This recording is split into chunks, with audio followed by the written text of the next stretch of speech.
ఇది తండ్రి ప్రేమ ప్రేమ ఇది ప్రాణమిచ్చిన ప్రేమ కలువరి ప్రేమ ప్రేమ ఇది యేసు ప్రేమ ప్రేమ ఇది తండ్రి ప్రేమ ప్రేమ ఇది ప్రాణమిచ్చిన ప్రేమ కలువరి ప్రేమ తదములు చాలని ప్రేమ ఇది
సెకండ్ చరణం వచ్చేటప్పటికి మనం కొద్దిగా లోపించిన పాట సెకండ్ చరణం పాడుతున్నాం.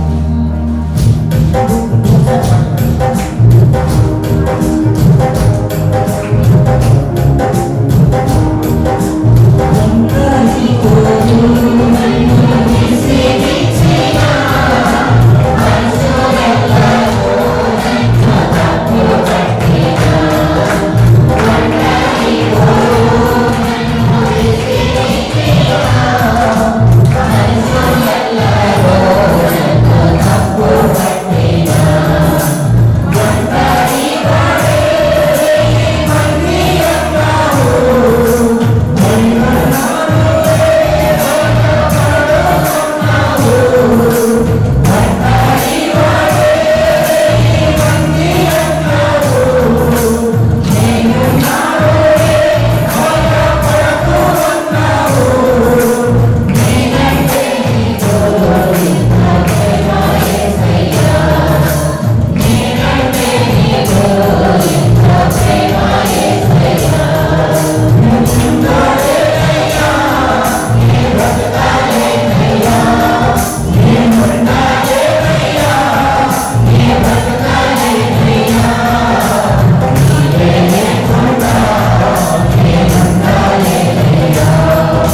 ఇది వ్యక్తిగతంగా నువ్వు ఆరాధన చేస్తున్నప్పుడు నీ గదిలో పాడుకున్న తెచ్చిన ఎంతో ధన్యత ఇది. ఆమె హల్లెలూయా. దేవుని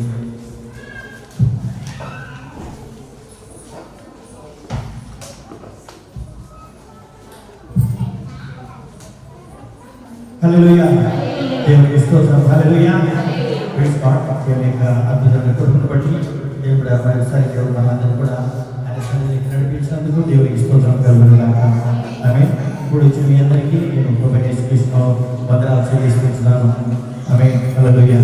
ఇక మధ్యాహ్న కాలంలో ప్రభుత్వంగా ఉపవాస కోడికకు దేవుడు మనందరూ కూడా నడిపించినందుకు దేవునికి స్తోత్రం కలుగునుగాక. Amen. Hallelujah. Thank you Jesus. దాదాపు 2 సంవత్సరాల తర్వాత ఇలాగా కోడికలు పెట్టుకునేదానికి ఉపవాస కోడికలు పెట్టుకునేదానికి దేవుడు ఇచ్చినటువంటి ధన్యతను బట్టి దేవునికి మహిమ కలుగునుగాక. హల్లెలూయా.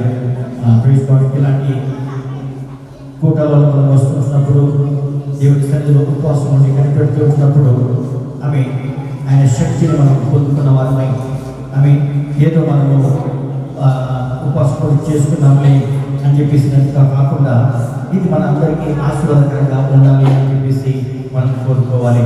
హల్లెలూయా. ఒక పగలంతా ఆయన సన్నిధిలో మనం గడుపుతున్నామంటే కొన్ని గంటలు ఆయన సన్నిధిలో గడుపుతున్నామంటే ఇది మనందరికీ ఆశీర్వాదకరంగా ఉండాలి. హల్లెలూయా. దేవునికి స్తోత్రం. దేవునికి సన్నిధిలో నేర్చుకునే వారంగా మనం ఉండాలి. హల్లెలూయా. మధ్యాహ్నకాల సమయంలో దయచేసి నాతో కూడా వాక్యం చదువుకొని కొంచెం సేపు మన వాక్యాన్ని ధ్యానించుకుందాం. న్యాయాధిపతుల గ్రంథము 6వ అధ్యాయము 12వ వచనం మనం చదువుకుందాం. న్యాయాధిపతుల గ్రంథము 6వ అధ్యాయము 12వ వచనాన్ని మనం ధ్యానించుకుందాం. యెహోవా దూత అతనికి కనపడి పరాక్రమము గల బలాఢ్యుడా, యెహోవా నీకు తోడై ఉన్నాడని అతనితో అనగా చాలు. హల్లెలూయా. న్యాయాధిపతుల గ్రంథం చాలా ఒడిదుడుకులు కలిగినటువంటి పుస్తకము, గ్రంథము. లేకపోతే ఇశ్రాయేలీయులు తమ యొక్క జీవితంలో, ఆత్మీయ జీవితంలో అధోగతికి చేరినటువంటి పరిస్థితులు మనకు కనబడుతున్నాయి. కొన్ని సంవత్సరాలు దేవునితో ఉండి దేవునితో కాలం గడుపుతూ దేవుని యొక్క ఆశీర్వాదాలను అనుభవిస్తూ సడన్గా మళ్ళీ దేవుని మర్చిపోయినటువంటి రోజులు, దేవుని ఎరగనటువంటి రోజులు, దేవుని ఎరగనటువంటి ఒక తరము లేకపోవటం మనం చూస్తూ ఉంటున్నాం. ఇలాంటి పరిస్థితుల్లో ఈ యొక్క న్యాయాధిపతుల గ్రంథము వ్రాయబడినట్టుగా మనం చూస్తూ ఉంటున్నాం. అయితే ఇక్కడ ఒక సంఘటన జరుగుతుంటుంది. 6వ అధ్యాయంలో చాలా ప్రాముఖ్యమైనటువంటి అధ్యాయం ఏంటన్నది. ఈ యొక్క అధ్యాయంలో నుంచి కొన్ని విషయాలు మనం ఈరోజు ధ్యానించుకోబోతున్నాం. హల్లెలూయా. ఈ యొక్క 12వ వచనం మనం చదువుకున్నట్లయితే యెహోవా దూత అతనికి కనబడి పరాక్రమం గల బలాఢ్యుడా, యెహోవా నీకు తోడుగా ఉన్నాడు అని ఆయన చెప్తుంటున్నాడు. యెహోవా దూత గిద్యోనుకు కనపడి ఆయన మాట్లాడుతుంటున్నాడు. ఈ మాట ఇప్పుడు మనము ఆ రోజు గిద్యోనుతో మాట్లాడండి బాగానే ఉంది. దేవుడు ఏంటో దూత బాగానే ఉంది. కానీ ఈరోజు ఆయన మనతో మాట్లాడుతూ ఉంటున్నాడు. ఈరోజు నాతో మాట్లాడుతూ ఉంటున్నాడు. ఈరోజు సంఘంతో ఆయన మాట్లాడుతూ ఉంటున్నాడు. ఈరోజు నా కుటుంబంతో ఆయన మాట్లాడుతూ ఉంటున్నాడు. ఆయన ఏమంటున్నాడు ఇప్పుడు?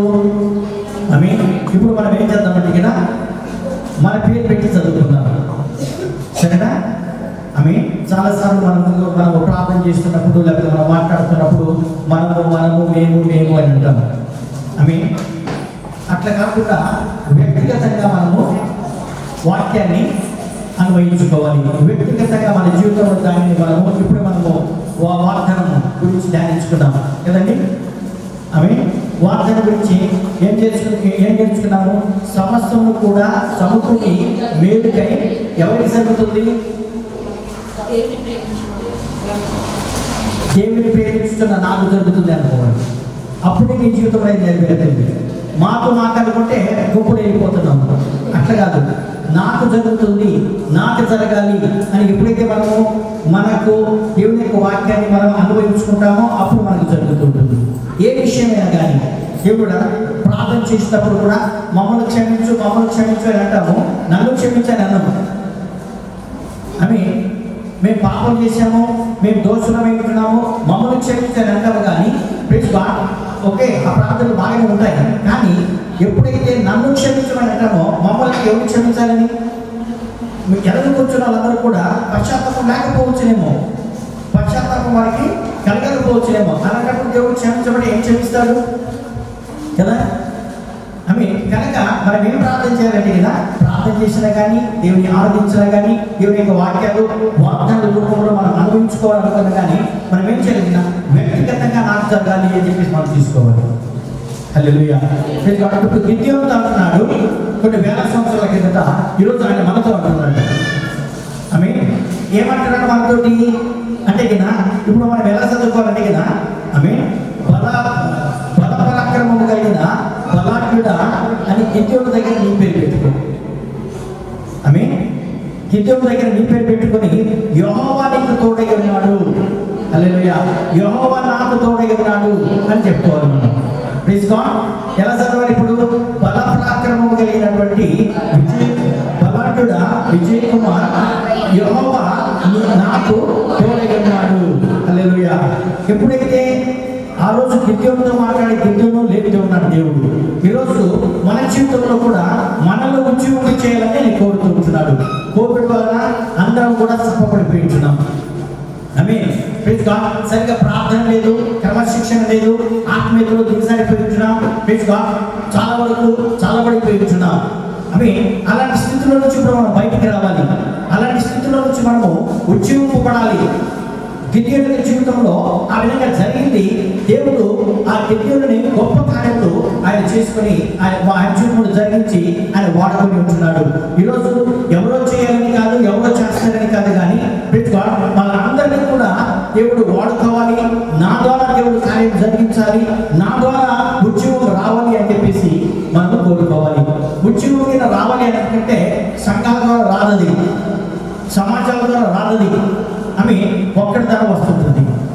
ఎవడైతే దేవుని చేతిలో నేనున్నాను ఇదిగో అని చెప్పేసి ఆయన అంటాడో ఆయన ద్వారా దేవుడు ఆయన కార్యం జరిగించే దేవుడు అయించున్నాడు. ఉద్యోగాన్ని ఒక వ్యక్తి ద్వారా దేవుడు ఆయన నడిపించే దేవుడు అయించున్నాడు. దేవుని స్తోత్రం. దేవుడు ఇంగ్లాండ్లో ఒకరోజు సభ జరిగింది. ఇండియా దేశానికి మిషనరీస్ కావాలి అని చెప్పేసి వారం రోజులు కూడికలు పెట్టారు. కొంతమంది వచ్చారు. ఎవరు వెళ్తారు అని అడిగినా ఒక వ్యక్తి లేచి నిలబడేవాడు. ఆయన చూస్తుంటే చాలా పక్కగా ఉన్నాడు, ఎక్కువ చదువుకోలేదు. మీటింగ్ పెట్టిన వాళ్ళు ఎవరైతే ఉంటున్నారో, స్పాన్సర్ ఎవరైతే ఉంటున్నారో, సరే నువ్వు రేపు రా అని చెప్పేసి అనేవారు. దగ్గర చాలా మంది కూర్చున్నాడు, ఎవరు నిలబడేవారు కాదు. చివరి రెండో రోజు మీటింగ్ పెట్టారు. రెండో రోజు ఇంకెవరైనా బాగా మంచి ప్రసంగాలు చేసేసి ఇండియాకి ఎవరు వెళ్తారంటే మళ్ళీ ఈయన నిలబడేవాడు. మళ్ళీ ఇంటి వచ్చాడా అని చెప్పేసి ఆ కన్వీనర్ అనుకునేవాడు. మా డబ్బు దగ్గర డబ్బు చాలా ఉంది, మేము పంపించడానికి ఇష్టపడుతుంటున్నాం, కానీ ఎవరు వెళ్తారు అంటే ఎవరు వచ్చేవాళ్ళు కాదు. కానీ మూడో రోజు కూడా మీటింగ్ పెడితే ఆయన లేచి వచ్చాడు. ఇంకా మీటింగ్ పెట్టిన వాళ్ళకి ఏం చేయాలో అర్థం కాక మీటింగ్ అంతా అయిపోయిన తర్వాత నువ్వు రేపు ఆఫీస్కి రా అని చెప్పేసి పిలిపించారండి. నువ్వు ఎంత చదువుకున్నావు అంటే నేను బడికి వెళ్ళలేదా. ఏం పని చేస్తావు? నేను చెప్పులు కుట్టుకుంటాను. మరి నువ్వు ఏం చేస్తావు ఇంటికి వెళ్ళి అంటే మీరు పంపిస్తాను అన్న కదా, నేను పోతాను, మీరు పంపించండి, నేను వెళ్ళడానికి సిద్ధంగా ఉంటున్నాను, ఎవరు లేకపోలేదు కదా, నేను వెళ్తాను అని చెప్పేసి ఆయన అన్నాడు. ఇంక చివరికి గత్యంతరం లేక వేచి ఉన్నారు. ఆ మీటింగ్లలో ప్రతి సంఘాలలో కూడా చూస్తుంటున్నారు. ఎవరు వెళ్తారు అంటే ఎవరు ముందుకు రావట్లేదు. చివరికి సరే ఏదో ఒకటి అని చెప్పేసి ఈయనను పంపించారు. 6 నెలలు ఆయన ఓడలో ప్రయాణం చేసి దేవుడు కలకత్తా గట్టు ఎక్కిన తర్వాత మొట్టమొదటిసారిగా కలకత్తాలో దిగి ఆయన ఇండియా యొక్క భూమి మీద ఆయన అడుగుపెట్టి ప్రభువా ఈ యొక్క దేశాన్ని నాకు కావాలి, హల్లెలూయా, ఈ దేశం నాకు కావాలి అని చెప్పేసి ఆయన దేవుడి దగ్గర అడుగుతుంటున్నాడు. దేవుడు కూడా ఇండియాకి రాకముందు ఇండియా గురించి ఏం తెలియదు ఆయనకి, ఇండియాలో ఏ భాష కూడా లేదు రాదు ఆయనకి. కానీ నేను కలకత్తా వెళ్తున్నాను అని చెప్పేసి తెలిసి ఆ 6 నెలల్లోనే ఓడ ప్రయాణంలోని 3 నెలల్లో హిందీ నేర్చుకున్నాడు, 3 నెలల్లో బెంగాలీ భాష నేర్చుకున్నాడు. ఆమె కలకత్తాలో దిగిన వెంటనే ఇండియా దేశంలో అడుగు పెట్టిన వెంటనే ఆ గడ్డ మీద బెంగాలీ మాట్లాడడానికి మొదలుపెట్టాడు. దేవునికి స్తోత్రం. హల్లెలూయా. ఆయన ఇండియా దేశానికి వచ్చి ఏమి చేశాడు అంటే ఆమె 40 భాషలలో నేర్చుకుని బైబిల్ తర్జుమా చేసి ఉంటాడు ఆయన. దేవునికి స్తోత్రం. హల్లెలూయా. ఈ తెలుగు బైబిల్ మన పండితులు గారు చేసింది, తర్జుమా చేసింది, మన మేధావులు గారు తర్జుమా చేసింది. ఆయన చేశాడు ఈ బైబిల్. ఆమె మన బైబిలే కాదు కానీ ఇట్లాగా 40 బైబిళ్ళు 40 భాషలలో నేర్చుకొని ఆయన ఉన్నటి కాలంలో నేర్చుకుని బైబిల్ని ఆయన ట్రాన్స్లేషన్ చేస్తూ ఉంటున్నాడు. ఆమె 72 భాషలలో ఆయన అధికారిగా ఉండి ఆయన చేసి ఉంటున్నాడు. మొట్టమొదటిగా ఇండియా దేశంలో ఏదైనా పుస్తకము ప్రింట్ అయితే ఈ బైబిల్ ప్రింట్ అవుతూ ఉంటుంది. ఎవరు ప్రింటింగ్ ప్రెస్ తీసుకొచ్చారు? ఆయన ప్రింటింగ్ ప్రెస్ తీసుకొని ఇచ్చాడు. ఎవరైనా విలియం కేరీ. హల్లెలూయా. ముత్యము రావాలంటే $1 వస్తుంది. ఎంతో మంది మేధావులు ఇండియాలో ఉంటున్నారు, ఎంతో మంది తెలుగు వాళ్ళు ఇండియాలో ఉంటున్నారు, కానీ వారికి యొక్క దర్శనం రాలేదు. కానీ ఎక్కడో ఇంగ్లాండ్లో కూర్చున్న వారికి ఆ దర్శనము వస్తుంది. అదేవిధంగా మన జీవితంలో కూడా దేవుడు మన కూర్చున్న వారిలో ఎవరిని ఏర్పాటు చేసుకుంటాడో మనకు తెలియదు. ఆమె ఈరోజు ఉత్తుంతగా నాకు దర్శనం వచ్చింది అని చెప్పేసి లెక్కిస్తుంటున్నారు, కానీ వారి 10 రోజులు కూడా ఉండలేకపోతుంటున్నారు. ఆమె కారణం ఏంటంటే నిజమైనటువంటి దర్శనం ఎప్పుడైతే వస్తుంటుందో, నిజమైనటువంటి ప్రేరణ ఎప్పుడైతే వస్తుంటుందో, నిజమైన ఉద్యోగం అనేది దేవుడు మన ద్వారా నా ద్వారా ఎప్పుడైతే చేస్తుంటున్నాడో, దేవునికి చదువు అక్కర్లేదు, దేవునికి గుణం లేదు, దేవునికి చదువు లేదు, మనకు తెలివితేటలు అక్కర్లేదు, అన్ని కూడా సమస్తం ఆయన ఇచ్చే దేవుడు అయిపోతాడు. దేవునికి స్తోత్రం. ఇండియా కొరకు చేసినటువంటి కార్యాలయాన్ని నేను చెప్పినట్లుగా మనకి ఎప్పుడు ఈరోజు సమయం చాలదు. పోస్టల్ స్టాంప్ మొదలుపెట్టినట్టు ఆయన, బ్యాంక్ మొదలుపెట్టినటువంటి ఆయన, వార్తాపత్రిక స్టార్ట్ చేసినటువంటి ఆయన, ఇంజన్ ఈ యొక్క దేశానికి transportation engine, steam engine England నుంచి తీసుకొచ్చింది ఆయన. ఇంకా చెప్పుకుంటూ పోతున్నట్లుగా ఎందుకంటే ఆయనలో ఆలోచన ఏముందంటే కదా, నేను ఎంతకాలం బ్రతుకుతానో నాకు తెలియదు, కానీ నేను బ్రతికినంత కాలంలో ఇండియా అంతటికి కూడా అన్ని రాష్ట్రాలకి బయలు వెళ్ళిపోవాలి. దేవుడికి స్తోత్రం కలుగుతుంది.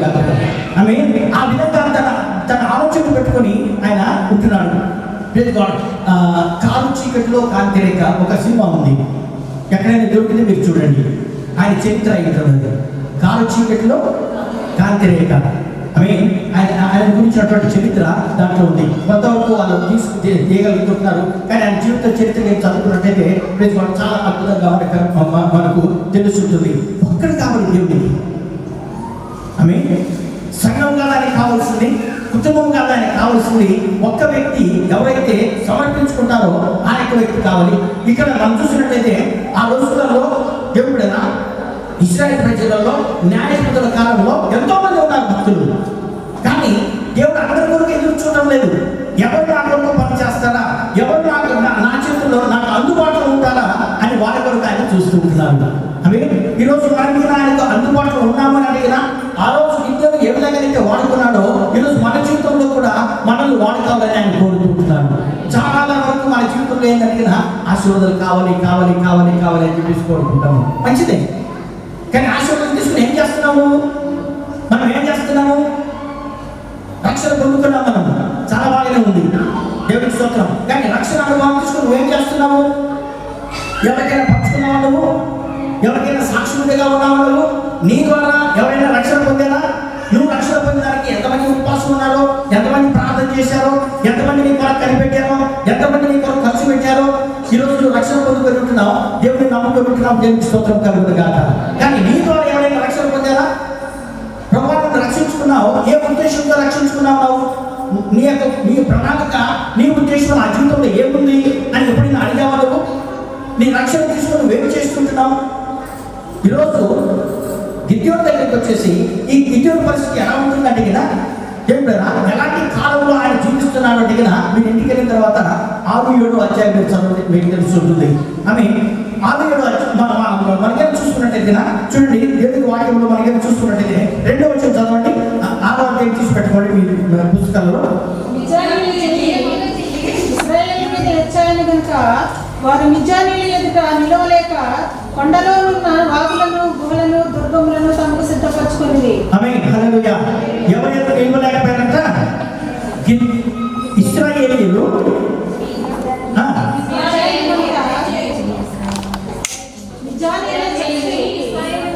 మిద్యానీయులు చెయ్యి ఇశ్రాయేలీయుల మీద బాధగా ఉందంట. అందుకని ఇశ్రాయేలీయులు ఏం చేస్తున్నారు?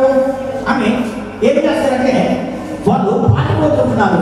వాళ్ళ దేశాన్ని వదిలిపెట్టి, వాళ్ళ గ్రామాలు వదిలిపెట్టి, కట్టుకున్న ఇల్లు వదిలిపెట్టేసి కొండలకు పారిపోతున్నారు, గుట్టలకు పారిపోతుంటున్నారు, గుహలకు పారిపోతుంటున్నారు వాళ్ళు. ఆమె కారణం ఏంటి అంటే కదా, వీళ్ళకంటే బలాటంలో ఒక శత్రువు బయలుదేరి ఉంటున్నాడు, మిద్యానీయులు బయలుదేరి ఉంటున్నారు. బిడ్డలుగా పారిపోతున్నటువంటి ఆ భయస్తున్నటువంటి వాళ్ళ జీవితాలలో ఈ యొక్క సంఘటన జరుగుతూ ఉంటుంది. ఆమె ఎందుకు కారణం ఏంటి అంటే కదా, దేవుడిని మర్చిపోయి ఉంటున్నారు వాళ్ళు. దేవుని యొక్క క్రియలను, దేవుని యొక్క గొప్ప కార్యాలను వాళ్ళ జీవితాలలో వాళ్ళు మర్చిపోయి ఉంటున్నారు. దేవుడు ఏం చేశారో వాళ్ళ జీవితంలో వాళ్ళు మర్చిపోయి ఉంటున్నారు. అలాంటి సందర్భంలో గిద్యోను వాళ్ళకి కనబడుతుంటున్నాడు. దేవుని స్తోత్రం. ఎంతో మంది ఇశ్రాయేలు ప్రజలు ఉంటున్నారు, కానీ దేవుని దూత వాళ్ళ దగ్గరికి వెళ్ళలేదు, కానీ గిద్యోను దగ్గరికి వస్తున్నట్టుగా ఇక్కడ మనం చూస్తుంటున్నాం. వాళ్ళు బహుగా వాళ్ళ చెయ్యి బహు బలంగా ఉంటున్న వలన కొండలకును వాగులకును దుర్గములను వాళ్ళు స్థిరపరుచుకున్నారని చెప్పేసి దేవునికి వాక్యం సెలవిస్తుంది. ఆమె ఆ వర్షం చదవండి.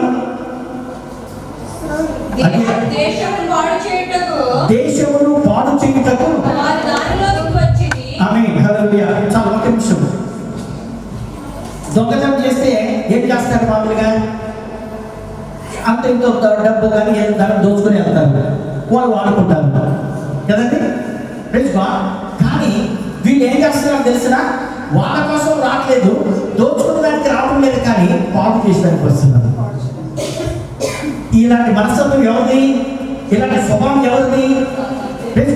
నువ్వు బాగుపడేది ఇష్టం లేదు, నేనే బాగుపడతాను.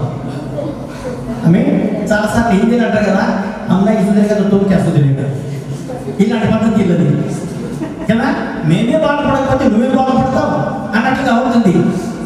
ఆమె వీళ్ళు ఏం చేస్తున్నారంటే ఇశ్రాయేలు ప్రజలను దోచుకుని పోవడం లేదు, కానీ దోచుకునే వారికి రావడం లేదు, కానీ పండిన పంటను వారికి ఉన్నటువంటి గాడిదలు కానీ, గేదెలు కానీ, గొర్రెలు కానీ, పంటలు కానీ పాడు చేసడానికి వస్తుంటున్నారు. వాళ్ళు పాడు చేసిన అర్థం ఏంటి? నీకు పనికిరాదు, నాకు పనికిరాదు. ఆమె అంటే వాళ్ళ ఉద్దేశం ఏంటంటే నువ్వు బాధపడకూడదు, నేను కూడా బాధపడతాను. ఈ స్వభావం ఎవరిది అంటే సైతాని స్వభావం ఏంటంటే నిన్ను బాధపడియాడు, వాళ్ళు బాధపడియాడు. ఎందుకంటే వాళ్ళకి తెలుసు వాడి యొక్క భవిష్యత్తు ఎక్కడ ఉండబోతుంటుంది, రేపు అగ్నిగుండంలో వాడు కాలబోతుంటున్నాడు. అందుకని నువ్వు బాగుండకూడదు, నేను కూడా బాగుండకూడదు అని వాడి యొక్క పద్ధతి ఏంటున్నది. ఇప్పుడు ఏమిటన్నా మిద్యానీయులు ఈరోజు ఏం చేస్తున్నట్టుగా ఇశ్రాయేలు ప్రజలకు వాళ్ళు నాశనం చేసడానికి, వాళ్ళ జీవితాలను, వాళ్ళ యొక్క కుటుంబాలను, వాళ్ళ యొక్క పొలాలను, వాళ్ళ ఆస్తిపాస్తులను పాడు చేసడానికి వాళ్ళు వస్తున్నారని చెప్పేసి వాక్యం మనకు సెలవిస్తుంటుంది. ఇలాంటి వారి మధ్యలో గిద్యోను ఒకడు మనకు కనబడుతుంటున్నాడు. దేవునికి స్తోత్రం. గిద్యోను ఏమంటున్నాడు అడిగినా, ఆమె దేవునికి వాక్యం మనం చదువుకున్నట్టు అడిగినా ప్రేసుకో, ఎప్పుడైనా పాడు చేసడానికి వచ్చినప్పుడు 4వ వచనం చదవండి. వారి ఎదుట తిరిగి రాగా గాజాకు పోయినంత దూరము భూమి పంటను పాడు చేసి ఒక గొర్రెని కానీ, ఎద్దుని కానీ, గాడిదని కానీ, జీవన సాధనమైన వారి దేనిని కానీ ఇశ్రాయేలీయులకు ఉండనియ్యలేదు. ఆమేన్, హల్లెలూయా. చూడండి, ఇప్పుడు ప్రైజ్ గాడ్. వాళ్ళ ఇశ్రాయేలు ప్రజల దేశం ఎంతైతే వాళ్ళు ఆ యొక్క నివాసం ఉంటున్నారో ఆ దేశం అంతటి కూడా వాళ్ళు పాడు చేసుకుంటున్నారు. అంత మాత్రమే కానీ ఇక్కడ మరి ముఖ్యంగా పరిశుద్ధాత్మ ఏమని మాట్లాడుతున్నారంట, వారికి జీవన సాధనమైనటువంటి ఏది కూడా వాళ్ళకి ఉండలేదంట. అంటే దాని అర్థం ఏంటి? నువ్వు సంపాదించకూడదు, నువ్వు బాగుపడకూడదు, నువ్వు ఆస్తిగా ఉండకూడదు, నువ్వు ఆరోగ్యంగా ఉండకూడదు. ఇప్పుడు మన జీవన సాధన ఏంటి? అంతవరకు మనం పనులు చేసుకుంటున్నాం. ఆ పనులు దోచుకోవడానికి మనకేం ప్రయోజనం ఇప్పుడు చెప్పండి కదా. మన జీవన సాధనమే కదా పోయినట్లయితే కదా ఇంకా మన ప్రయోజనం ఏంటి? అట్లాగా ఇశ్రాయేలు యొక్క ప్రజల జీవితంలో ఆ మిద్యానీయులు ఆ విధంగా చేస్తుంటున్నారు. అందరూ కూడా తమ యొక్క ప్రాణాలను గుప్పిట్లో పెట్టుకొని వాళ్ళు జీవిస్తున్నట్టు దినాలు అక్కడ మనకు కనబడుతుంటున్నాయి. పంట ఎదుగుతూ ఉంటుంది, పంట పైకి వస్తుంటుంది. గొడవలు పెట్టి కోసే సమయంలో మిద్యానీయులు ఇశ్రాయేలు ఒక ప్రక్కన, అమోరీయులు ఒక ప్రక్కన, తూర్పు దేశపు వాళ్ళు పంట వచ్చేసి ఆ పంటను వాళ్ళు దోచుకుపోతుంటారు. ఇశ్రాయేల్ ప్రజలకు ఏం చేయాలో అర్థం కాని పరిస్థితుల్లో వాళ్ళు ఉంటున్న దినాలలో దేవునికి వాటి కూడా మనం ఏం చదువుతున్నాం అంటే ఈ యొక్క దేవుని యొక్క దూత గిద్యోనుకు దర్శనమిస్తూ ఉంటున్నాడు. హల్లెలూయా, ఆమేన్. గిద్యోనుకు దేవుడు దర్శనమిస్తుంటున్నాడు. అప్పుడు గిద్యోను కూడా ఏమంటున్నాడు, ఇక్కడ గిద్యోను కూడా చాలా నిరాశపడుతున్నాడు. అయ్యా, మా పితరులు చెప్పేవాళ్ళు మా దేవుడు మా కొరకు గొప్ప కార్యం చేశాడంట. ఈరోజు మా దేవుడికి మా దగ్గర ఉన్నట్లయితే ఎందుకు ఈ విధంగా జరుగుతుంటుంది? మా కష్టమంతా మిథ్యగా ఎత్తుకుపోతుంటున్నాడు, మా కష్టమంతా కూడా ఎవరో తిరిగిపోతుంటున్నాడు, మేమేమో కష్టపడుతున్నాం, మా సంపాదన అంతా ఎవరో తిరిగిపోతుంటున్నాడు, ఏ ప్రయోజనము? మా గొప్ప దేవుడు అంటున్నారే కానీ మా జీవితంలో ఏం జరగడం లేదే అని చెప్పేసి ఆయన కూడా అనుకుంటూ ఉంటున్నాడు. ఆమె ఈరోజు మన జీవితంలో కూడా చాలా మంది మనం అనుకుంటున్నామేమో, కానీ ఆ విధంగా కాదు. దేవుడు బిడ్డారా, మన అందరి పక్షంగా దేవుడి గొప్ప ప్రణాళిక ఉంటుంది. హల్లెలూయా. మనం ఎప్పుడైతే ఆ ప్రణాళిక మనం తెలుసుకుంటున్నామో మన స్థితిగతులను మార్చే దేవుడు మన దేవుడు అయి ఉంటున్నాడు. దేవుడికి స్తోత్రం. గిద్యోను యొక్క జీవితంలో కార్యం చేయాలని ఉంది, ఆసక్తి ఉంది, తన చేతులు కట్టబడినట్టుగా ఆయన కూర్చొని ఉంటున్నాడు. ఆమేన్. అలాంటి వ్యక్తిని దేవుడు ఈరోజు చూస్తూ ఉంటున్నాడు. ఆ వ్యక్తిని ఏమంటాడు కదా, బలపరాక్రమం కలిగినటువంటి బలాఢ్యుడా అని చెప్పేసి ఆయన చెబుతూ ఉంటున్నాడు. ఈరోజు గిద్యోనుకు తెలియదు ఆయన బలాఢ్యుడని, గిద్యోనుకు తెలియదు ఆయన పరాక్రమవంతుడని చెప్పేసి, గిద్యోనుకు తెలియదు యెహోవా నాతో ఉన్నాడు అని చెప్పేసి. ఆమేన్. మాతో లేడు అని చూపించి అంటున్నాడే కానీ నాతో ఉన్నాడు, నాతో లేడు అని చెప్పేసి ఆయన అనుకోవడం లేదు. ఈరోజు మనతో అనకుండా, మాతో అనకుండా, నాతో అని చెప్పేసి మనకి అనుకున్నట్లయినా దేవుడు నిన్ను దర్శించే దేవుడు అయి ఉంటున్నాడు. రక్షణ అనేది వ్యక్తిగతమై ఉంటున్నది. దేవుడి యొక్క ప్రణాళిక అనేది వ్యక్తిగతమై ఉంటున్నది. ఒక సేవకుడు అన్నాడు, దేవుడికి మనవళ్ళు లేదంట. దేవుడికి మనవళ్ళు మనవరాళ్ళు లేరంట. ఆమె అంటే అర్థమైందా మీకు? అందరూ కుమారులు కుమార్తెలే. ఎందుకంటే ఇప్పుడు నేనున్నాను, నేను రక్షణ పొందుకున్నా, నేను కుమారుని. అప్పుడు మా అబ్బాయి ఏం కాదు, దేవుడికి మనవడ కాదు, మామూలు వరుస అయితే కదా. కానీ దేవుడికి మనవలు లేరు. దానికి దేవుడికి ఎవరు కావాలి? కుమారులు కావాలి. అంటే దాని అర్థం ఏంటి? వ్యక్తిగతంగా ఆయన కూడా రక్షణ పొందాలి. వ్యక్తిగతంగా ఆయన కూడా దేవుడికి ఒక ప్రణాళిక ఉంది ఆయన జీవితంలో. నా కుమారుడు తన యొక్క ప్రణాళిక ఏదైతే ఉంటుందో దాన్ని తెలుసుకొని దాని ప్రకారంగా అడుగులుగా వేసినట్లయితే దేవుడు కదా, దేవుడు తన యొక్క జీవితంలో ఆ యొక్క ప్రణాళికను ఆయన జరిగించుకుంటూ ఉంటున్నాడు. ఆమేన్. హల్లెలూయా. మా పిల్లల విషయంలో మేము ప్రార్థించినప్పుడు దేవుని యొక్క ప్రణాళిక నెరవేరాలని చెప్పేసి మేము ప్రార్థించాము. హల్లెలూయా. బిడ్డను ఇంజనీర్ చదివించడం అనేది కూడా దేవుని సేవ కలిసి మేము పెళ్లి చేసి ఉంటున్నాం. హల్లెలూయా. ఈరోజు కర్ణాటకలో వాళ్ళ దగ్గర కూడా ప్రసంగాలు చేస్తూ ఈరోజు మీటింగ్లు పెట్టుకొని ఉంటున్నాం. గత 3 రోజులుగా మీటింగ్లు జరుగుతుంటున్నాయి. ఆమేన్. దేవుడు బలపరిచినట్టు మాకంటే ఎక్కువగా గొప్పగా దేవుడు మన బిడ్డలు వాడుకోబోతుంటున్నాడు. వ్యక్తిగతంగా ప్రతి ఒక్కరు కూడా నా ప్రణాళిక ఏంటి, నా జీవితంలో దేవుని యొక్క ప్రణాళిక, దేవుని యొక్క ఇష్టము ఏమైందని చెప్పేసి మనం తెలుసుకోవాలి. ఇక్కడ గిద్యోను దేవుడు అడిగిన బల పరాక్రమం కలిగినటువంటి బలాఢ్యుడు అని చెప్పేసి అంటలేదు. నీ కుటుంబం ఎంత గొప్పదయ్యా అని చెప్పేసి అంటలేదు. కానీ వ్యక్తిగతంగా ఆ యొక్క గిద్యోనును దేవుని యొక్క దూత ప్రత్యేకపరుస్తున్నాడు. హల్లెలూయా. అట్లాగే ఈ మధ్యాహ్న కాల సమయంలో నా జీవితంలో కూడా రక్షణ పొందుకున్న బాగా ఉంది. దేవుని స్తోత్రం. ఆమేన్. కానీ రక్షణ తీసుకుని ఏం చేస్తుంటున్నాం? ఇది మాకు కావాలి. ఈరోజు ఈ రక్షణ ద్వారా దేవుని కొరకు కానీ నీ కొరకు కానీ ఏమైనా కార్యం చేసావు నువ్వు? మన కొరకు ఎదిగిన ఎప్పుడు కూడా నాకు అది కావాలి, ఇది కావాలి అని చెప్పేసి మనం ప్రార్థన చేస్తున్నాం. మానవులం కాబట్టి మనకి అవసరం, మనకు ఉంటాయి ఎక్కర్లన్నీ కూడా. కానీ దేవుడు కూడా మనం రక్షించుకున్నటువంటి దేవుని యొక్క రాజ్యం కొరకు కానీ ఆయన నామం కొరకు కానీ మనమైనా ఏమైనా చేసామా వ్యక్తిగతంగా? ఒకసారి మనము ఆలోచన చేసుకోవాలి. హల్లెలూయా. దేవుడి పట్ల దేవుడి ప్రణాళిక నీ జీవితంలో ఏముందో అది మనం తెలుసుకొని దాని ప్రకారంగా మన జీవితాన్ని మార్చుకున్నట్లయితే దేవుడు మనల్ని లేపే దేవుడు ఏంటున్నాడు. హల్లెలూయా. ఆమేన్. విలేజ్ గురించి నేను చెప్పాను. ఇట్లా చెప్పుకుంటూ పోతే కూడా మనకు కనపడుతూ ఉంటారు. ఈరోజు ఎందుకు చరిత్ర సృష్టించారు, ఎందుకు మనం వారి గురించి మాట్లాడుతున్నాం అడిగినా సాహసించారు వాడు. ఉద్యోగం యొక్క రంగులు నాతో మొదలవ్వాలి, ఉద్యోగం యొక్క జ్వాలలు నాతో మొదలవ్వాలి, నేను దానికి కారణభూతవ్వాలని చెప్పేసి వాళ్ళు మొదలు పెట్టి ఉంటున్నారు. ప్రొటెస్టెంట్ మొదలైన తర్వాత సంఘాలు విడిపోయేదానికి మొదలైతున్నాయి. ఒక పక్కన బ్యాప్టిస్ట్ మొదలైంది, ఒక పక్కన ప్రెస్బిరియన్ మొదలైంది, ఒక పక్కన లూథరన్ మొదటి నుంచి వస్తుంటుంది. దాని నుంచి ఆంగ్లికన్ అంటే ఇప్పుడున్న సిఎస్ఐ యునైటెడ్ చర్చ్ మొదలవుతున్నప్పుడు ఫ్రాన్సిస్ ఆఫ్ అగస్సీ అని చెప్పేసి ఒక ఆయన ఉండేవాడు. ఆయన చాలా తుంటడి వాడు. తల్లికి ఒకటే కుమారుడు, ఆయన తాగుబోతు, భర్త చనిపోయాడు. ఈ ఒక్కటి కుమారుడు పెట్టుకొని ప్రతిరోజు ప్రార్థన చేసేది, ప్రభువా నా కుమారుడిని రక్షించు ప్రభువా, రక్షించు ప్రభు. ఎందుకంటే వ్యభిచారిగా ఉండేవాడు, సినిమాలు చూస్తూ ఉండేవాడు. ఆ రోజులలో ఎంతో చెప్పిస్తున్నాడు. ఎవరైనా కానీ చూస్తే కదా నేను జీవితంలో బాగుపడ్డు అన్నట్టుగా అలాగా ఉండేది ఆయన యొక్క చరిత్ర. కానీ కవి యొక్క ప్రార్థనను బట్టి ఒకరోజు రక్షణ పొందుతున్నాడు. దేవునికి స్తోత్రం కలుగుతుంది.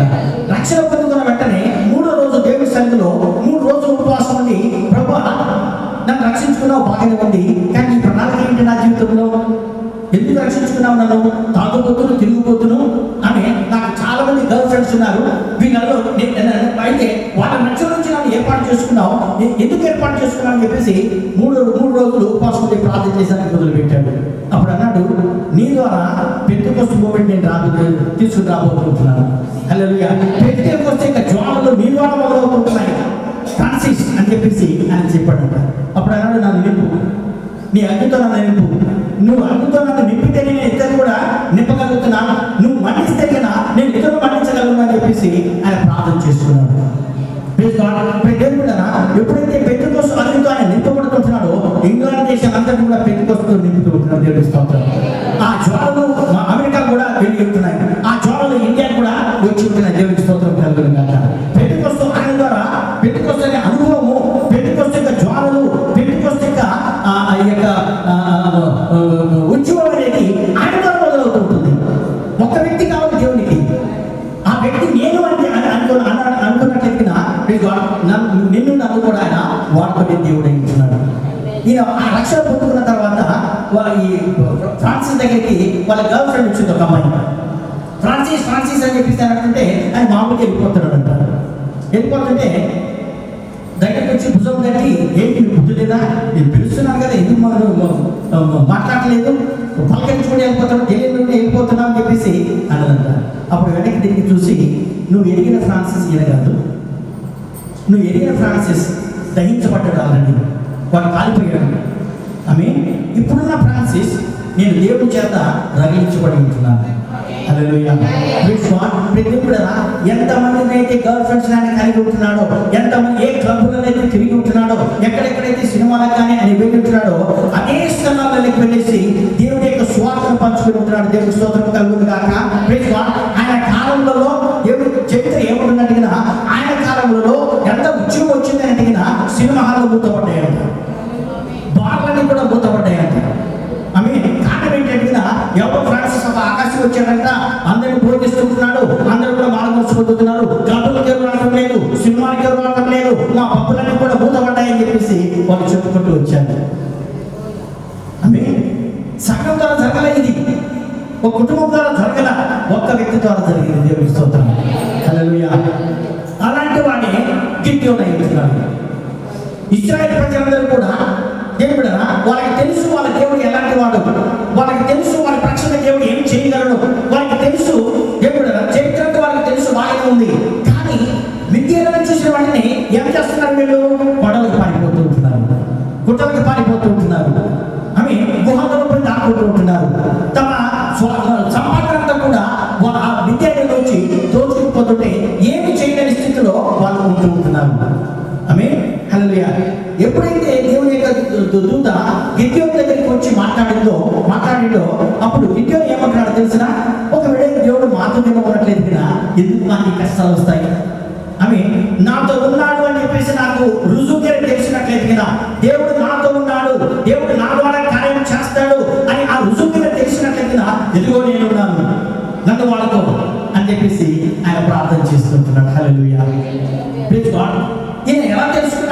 అడిగిన దేవుడు నాతో ఉన్నాడు అని చెప్పేసి ఆమె తర్వాత వచనాలు ఏమో చదువుతున్నట్టయితే దేవుడు దేవునికి వాక్యం ఏమని సెలవిస్తున్నట్టు కదా ఆమె 13వ వచనం చదవండి. గిద్యోను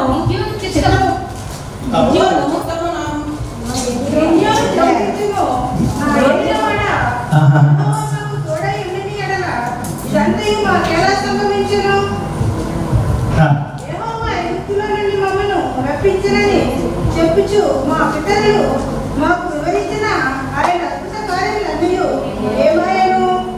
యెహోవా మమ్మల్ని విడిచిపెట్టి మిద్యానీయుల చేతికి మమ్మల్ని అప్పగించిన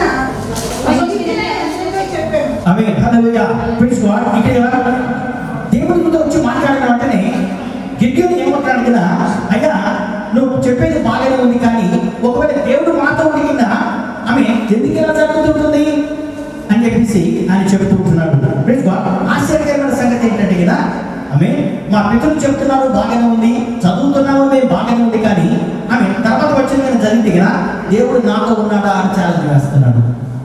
హల్లెలూయా ప్రైజ్ గాడ్. దేవుడు నాతో ఉన్నాడా అని చెప్పేసి ఆయన ఛాలెంజ్ వేస్తుంటున్నాడు. చూడండి, అంతటా యెహోవా అతనితో తిరిగి బలము తెచ్చుకొని వెళ్ళి మిద్యానీయుల చేతిలో నుండి ఇశ్రాయేలీయులను రక్షించుటకు ఎవరిని? మిమ్మల్ని కాదు, ఆమె నీ కుటుంబాన్ని కాదు, ఎవరిని? నిన్ను పంపిస్తుంటున్నాను. హల్లెలూయా ప్రైజ్ గాడ్. ఆమె దేవుడరా ఇక్కడ కుటుంబానికి రాలేదు పిలుపు, కుటుంబానికి రాలేదు పిలుపు, తెగకు రాలేదు, వాళ్ళ గోత్రానికి రాలేదు, కానీ ఇశ్రాయేలు ప్రజలందరికీ రాలేదు, కానీ ఎవరికి వచ్చినట్టుగా వ్యక్తిగతంగా గిద్యోనుకు వస్తుంది. హల్లెలూయా ఆమేన్. ఈరోజు వ్యక్తిగతంగా దేవుడు నిన్ను నన్ను కూడా లేపి వాడుకోవాలని ఆయన కోరుతుంటున్నాడు. ఆమేన్ హల్లెలూయా ప్రైజ్ గాడ్. కనుక దేవుని సంగమా ఈరోజు మనం ఏం నేర్చుకుంటున్నామంటే గిద్యోను దగ్గరికి వచ్చేసి ఆయన ఏమంటున్నాడు? గిద్యోను యాక్చువల్గా తర్వాత వచ్చిన చదువుకున్నట్టు ఆయన ఎక్కడ కూర్చున్నాడు తెలిసిన? ఆమె చాటున గానుగ చాటును కూర్చొని గోధుమలు దున్నబడుతుంటున్నాడంట. ఆమె ఎందుకంటే ఆ పండిన పంట ఏదైతే ఉంటుందో అది కూడా వచ్చి దోచుకుని పోకుండా ఆమె లోపల ఉండి చాటున ఉండి ఆయన ఆ కార్యాలు చేస్తూ ఉంటున్నాడు. కానీ తన మనసులో ఉంటుంది, ఏ విధంగా ఈ యొక్క బాధ నుంచి మేము తప్పించుకోగలము, ఏ విధంగా మాకు రక్షణ కలుగుతుంటుంది, ఏ విధంగా మేము ఎదిరించగలము అని చెప్పేసి ఆయన ఎదురు చూస్తున్నాడు. అలాంటి ధోరణి హృదయం కలిగినటువంటి ఆ యొక్క గిద్యోను దగ్గరికి దేవుని యొక్క దూత వస్తూ ఉంటున్నాడు. హల్లెలూయా ఆమేన్ ప్రైజ్ గాడ్. ఆయన చెప్తున్నాడు, ఆమేన్ ఈరోజు నీ యొక్క జీవితంలో నేను కార్యం చేస్తాను అని చెప్పేసి ఆయన చెప్తూ ఉంటున్నాడు. నేను కూడా సైతాను ఎప్పుడు వచ్చినా కానీ వాడు ఏం చేస్తాడు కదా, నువ్వు సంపాదించింది కానీ, నీ ఆరోగ్యం కానీ, నీ కుటుంబం కానీ నీకు తగ్గకుండా వాడు దోచుకుపోయేవాడు ఏంటున్నాడు. హల్లెలూయా. ఎందుకు అంటే మనలో ఉన్నటువంటి శక్తి మనం ఎప్పుడైతే తెలుసుకోలేదో, మన దేవుడు ఎలాంటి వాడని తెలుసుకోలేదో, అప్పటి వరకు కూడా సైతాను మన మీద కార్యాలు చేస్తూనే ఉంటాడు, పెద్దలను సాధిస్తూనే ఉంటున్నాడు. ఆమె ఎప్పుడైతే మన దేవుడు ఎవరు, నేను ఎవరిని అనే చేతిలోని ఎప్పుడైతే మనము అర్థం చేసుకుంటామో, తెలుసుకుంటామో, నేను నమ్మిన వాడు గొప్పవాడని చెప్పి మనకు అర్థమవుతుంటుందో, ఆ సమయంలోనే సైతాను మనం ఎదిరించే శక్తి దేవుడు మనకు అనుగ్రహిస్తుంటున్నాడు. హల్లెలూయా. ఇక్కడ నువ్వు ఎవరో కాదు కానీ గిద్యోను నేను నిన్ను ఏర్పాటు చేసుకుని ఉంటున్నాను, నువ్వు వెళ్ళాలి అని చెప్పేసి ఆయన మాట్లాడుతూ ఉంటున్నాడు. Praise God. కనుక దేవుడరా నీ నా జీవితంలో కూడా మనము బలాత్కరం అని చెప్పేసి మనకి తెలియని యొక్క శక్తి, నీకు తెలియని శక్తి, నీకు అందరి శక్తి నీలో ఉందని చెప్పేసి ఎప్పుడైతే మనం అర్థం చేసుకుంటామో అప్పుడే మన జయ జీవితం మనము జీవించగలుగుతూ ఉంటున్నాము. అప్పుడే దేవుని యొక్క ప్రణాళిక, దేవుని యొక్క కార్యము మన జీవితంలో అది జరుగుతూ ఉంటుంది. హల్లెలూయా. దేవునికి స్తోత్రం కలుగును గాక. ఆమేన్. 11వ వచనం చదవండి.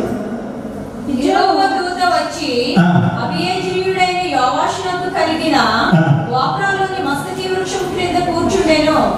యోవాషు కుమారుడైన గిద్యోను మిద్యానీయులకు మరుగైంటున్నట్లు గానుగ చాటును గోధుమలను దుల్లగొట్టుచుండగా ఆమేన్. అప్పుడు యెహోవా దూత ఆయనకు ప్రత్యక్షమవుతున్నాడు. దేవునికి స్తోత్రం. ఏం చేస్తున్నాడు ఇక్కడ అంటే గోధుమలు దొల్లగొడుతున్నాడు. అంటే దేవుని యొక్క ఆయన యొక్క కార్యంలో ఆయన ఉంటున్నాడు. దేవుడు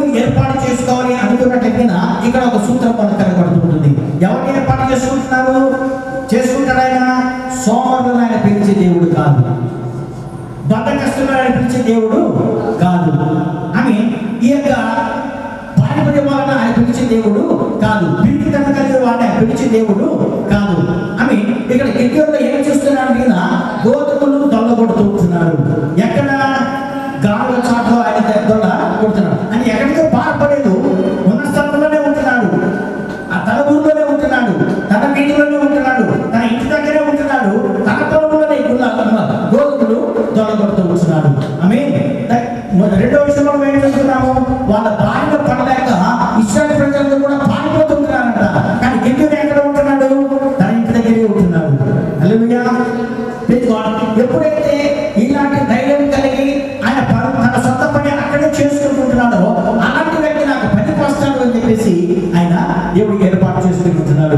దేవుడు ఎవరెవరైతే పిలిచాడో వాళ్ళందరూ కూడా ఏదో ఒక పనిలో ఉన్న వారిని ఆయన పిలుస్తుంటున్నాడు. ఆమె ఆ పనిలో ఉన్న వారిని పిలిపించేసి వారిని ఆయన వాడుకొని ఉంటున్నాడు. దేవుడికి స్తోత్రం. ఉదాహరణకి పేతురు, యోహాను, యాకోబులను పిలిచాడు దేవుడు. ఆమె వాళ్ళు ఎవరైతున్నారు? మంచిగా ఎప్పుడు పిలిచారు వాళ్ళని? చేపలు పట్టుకున్నటువంటి సమయంలో వాళ్ళని పిలుస్తుంటున్నాడు. పిలిచి తర్వాత ఏమన్నాడు తెలిసిన? మనుషులను బట్టి జాగ్రత్తగా మిమ్మల్ని చేస్తానని చెప్పేసి ఆయన సెలవిస్తుంటున్నాడు. ఈరోజు దేవుడు మన ఎందుకు వాడుకోవడం లేదు? కారణం ఏంటంటే సాక్ష్యం చెప్పడానికి మనకి రాదు. నీ అనుభవం ఇతరులకు చెప్పడానికి నీకు రావటం లేదు. దేవుడు వాడుకోవడం ఏమని వాడుకుంటాడు? ఎన్ని ఆశీర్వాదాలు జీవితంలో ఇచ్చాడు దేవుడు, ఏమి చేశాడు నువ్వు? ఆమె చర్చలు వచ్చేసి నాకు అది జరిగింది, ఇది జరిగింది అని చెప్పేసి అంతవరకు కానీ అందరూ చప్పట్లు పడుతుంటే అబ్బాయి అంటుంటే మన కూర్చుంటున్నామా అయిపోయింది.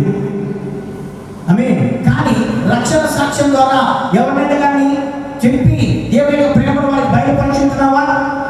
ఆమె దేవుడు నీ ద్వారా ఎవరైనా రక్షించాలనుకున్నట్లయినా నీ రక్షణ సాక్ష్యం ఎవరికైనా చెప్పేవాడు? నీ యొక్క అనుభవాన్ని ఎవరికైనా చెప్పేవాడు? సంఘంలో వచ్చి నా విశ్వాసం ముందు చెప్తున్నామే కానీ అవిశ్వాసం ముందు దేవుడు నాకు కార్యం చేశాడని మనం చెప్పగలుగుతుంటున్నామా? ఆమె ఎందుకు ఈరోజు గిద్యోను దేవుడు ఏర్పాటు చేసుకున్నాడు? కారణం ఏంటడిగినా, ఇదిగో నేను ఉన్నాను ఇక్కడ, నేను దేవుడి కొరకు పోరాడడానికి నేను సిద్ధంగా ఉంటున్నాను అని ఆయన ఎదురు చూస్తుంటున్నాడు. హల్లెలూయా. అలాంటి వారికి అందుకనే బలపరాక్రమం కలిగినటువంటి బలాఢ్యుడు అని చెప్పేసి ఆయన పిలుస్తుంటున్నాడు. హల్లెలూయా. ఈరోజు నీ జీవితంలో నీ బలమెంతో నీకు తెలియదు. ఈరోజు చాలాసార్లు క్రైస్తవులుగా మన దగ్గర ఉన్నది ఏంటో మనకి తెలియదు. ఆమె మార్కు సువార్త చదువుతులే. మార్కు సువార్తలో ఈ యొక్క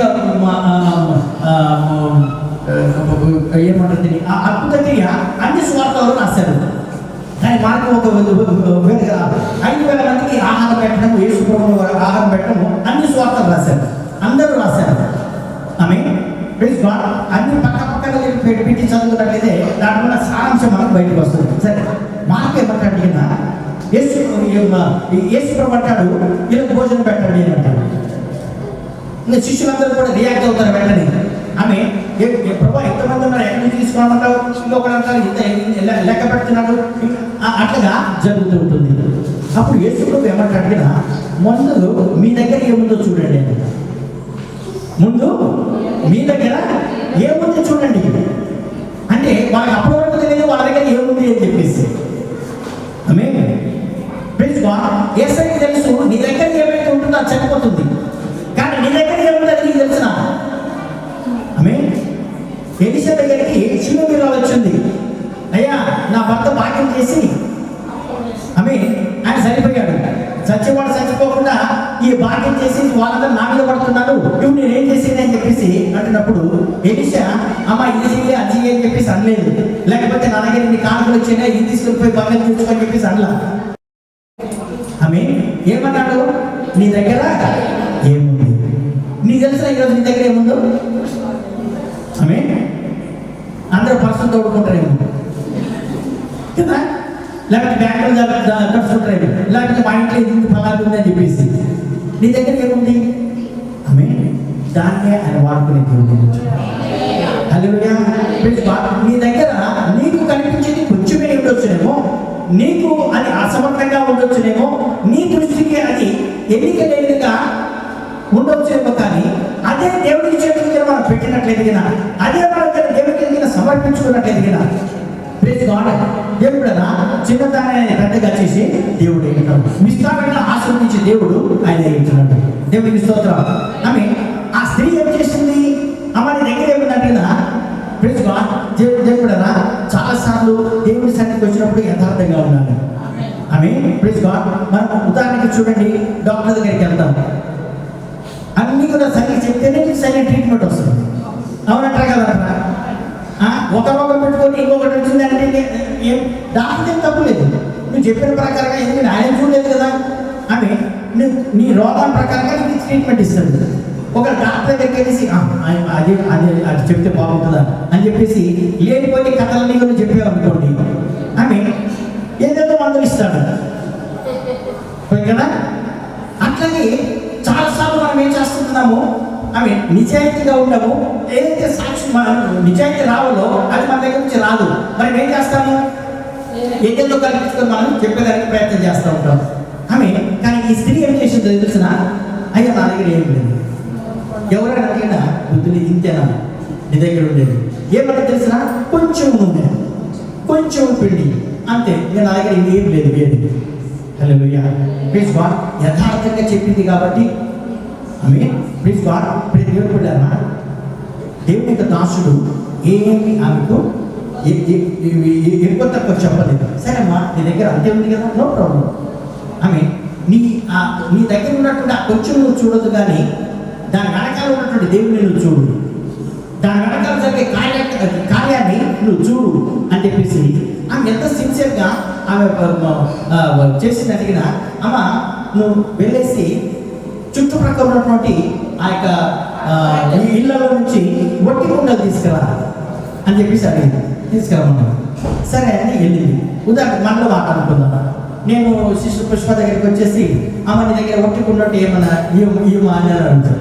ఆ సిస్టర్ ఏమంటే తెలిసిన, నువ్వు అనవలేదు చెప్తున్నావు, ఉట్టికుండా ఎందుకు నీళ్ళు పోషిస్తాను నీకు, లేకపోతే అది ఇస్తాను కదా, ఉట్టికుండా ఏం చేస్తాను నువ్వు తీసుకోండి అని అంటున్నాను కదా. అప్పుడు నా మనసు ఏం వస్తుంది తెలిసిన, నేనేమనుకుంటా ఉట్టికుండా ఎందుకు కదా, ఉండేదేమో ఇంత నూనె. Praise God. ఉట్టికుండా ఇంత పెద్దకుండా ఒకటి కాదు రెండు కాదు చుట్టుపక్కల వాళ్ళందరి దగ్గర తీసుకురావాలంట. Praise God. కానీ దేవుడు యథార్థంగా అక్కడ చెప్పింది కాబట్టి, యథార్థంగా దేవుడికి దాసుడు చెప్పాడు కాబట్టి ఇప్పుడు ఆ చుట్టుపక్కల వీళ్ళందరి దగ్గరికి వెళ్ళేసి అడుగుతుంది. ఇప్పుడు అనుకోట నేను ఆమె దగ్గరికి వెళ్ళేసి ఒట్టికుండా అడిగితే నన్ను ఏమంటుందో ఆమె సరే నువ్వునంతా పోషింది అయిపోయింది, మళ్ళీ ఉట్టికుండా ఇవ్వాలి కదా పుష్పకి.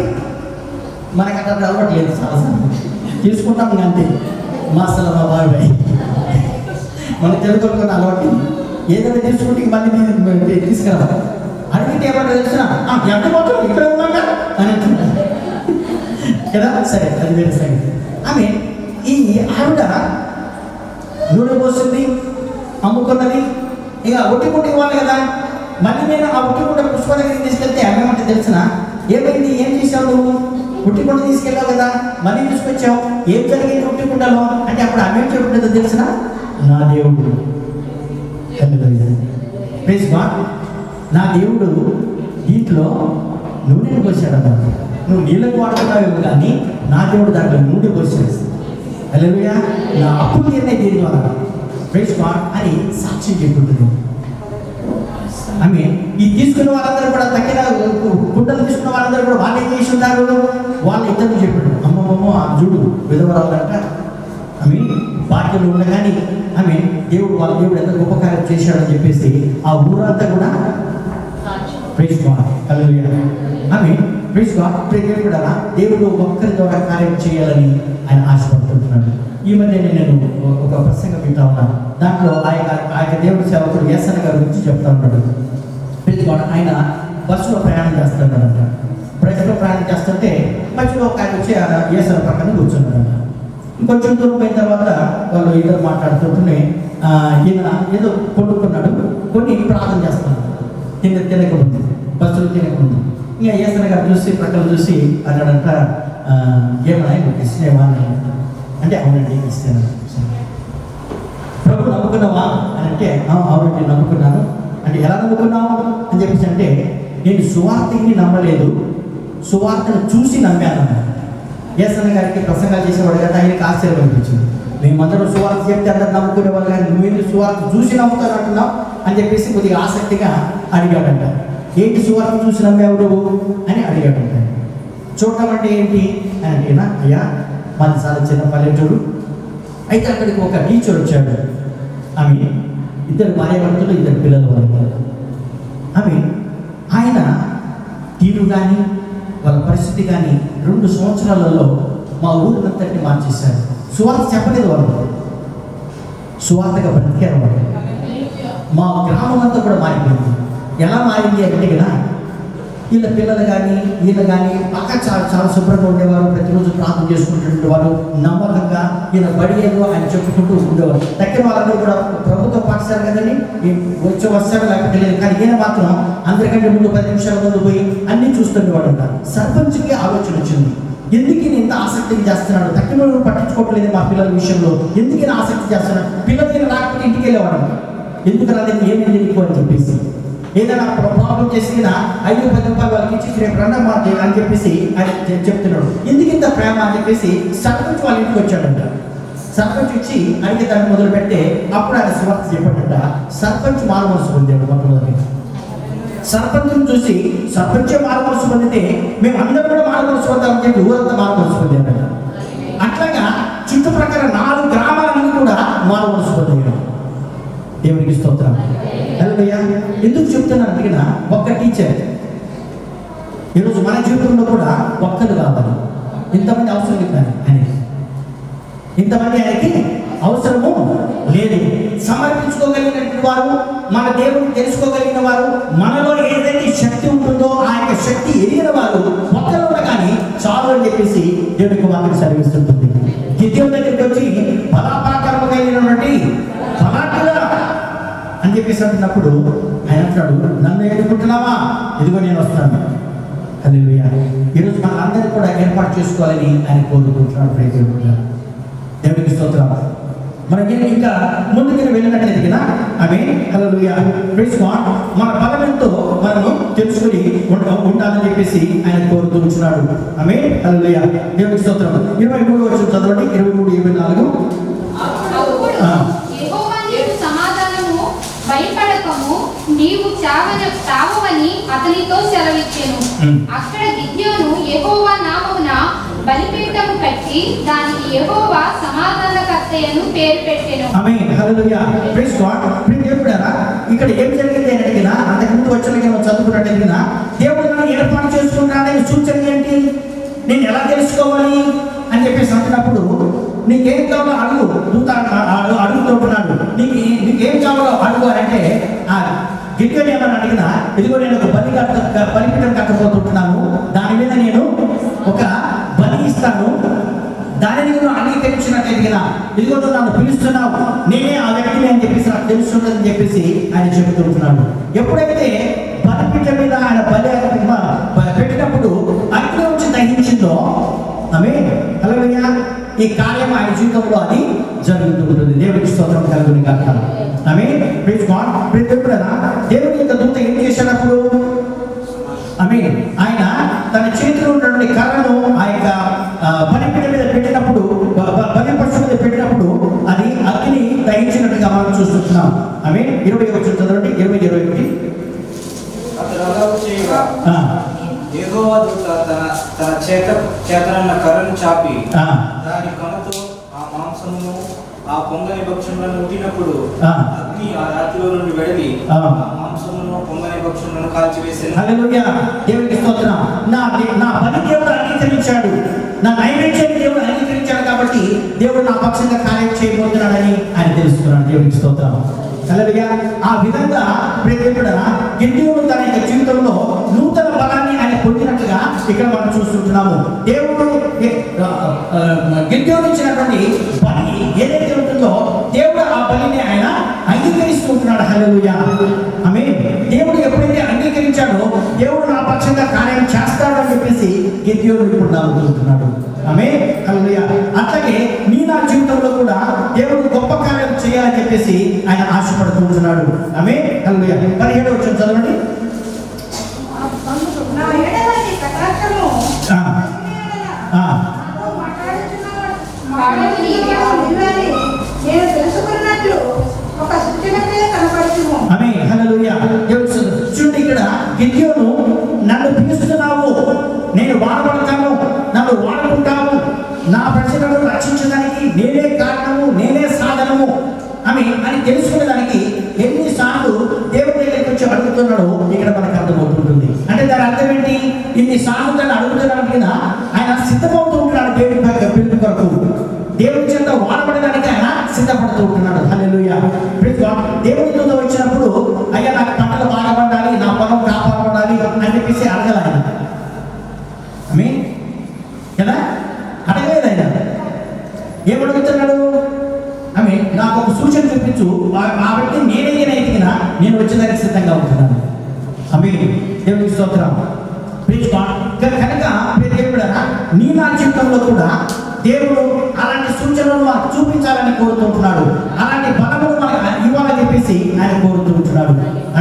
కానీ ఎప్పుడు అంటే అది నేను ఇష్టపడి అవును ప్రభా ఇదిగో నేనున్నాను నన్ను వాడుకో అని చెప్పేసి ఎప్పుడైతే మనకైనా సమర్పించుకుంటున్నామో, అంటే నువ్వు పని వదిలిపెట్టి రమ్మట్లేదు, నీ జీవనోపాధి వదిలిపెట్టి రమ్మటం అనేది, కానీ నువ్వు ఉన్న పరిస్థితుల్లోనే, నువ్వు ఉన్న స్థలంలోనే, నువ్వు ఉన్న స్థితిగతుల్లోనే నిన్ను లేవనెత్తి ఆయన వాడుకునే దేవుడు.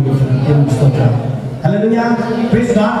దేవుడు ఉద్యోగం అనేది మన దగ్గర నుంచి అది మొదలవ్వాలి.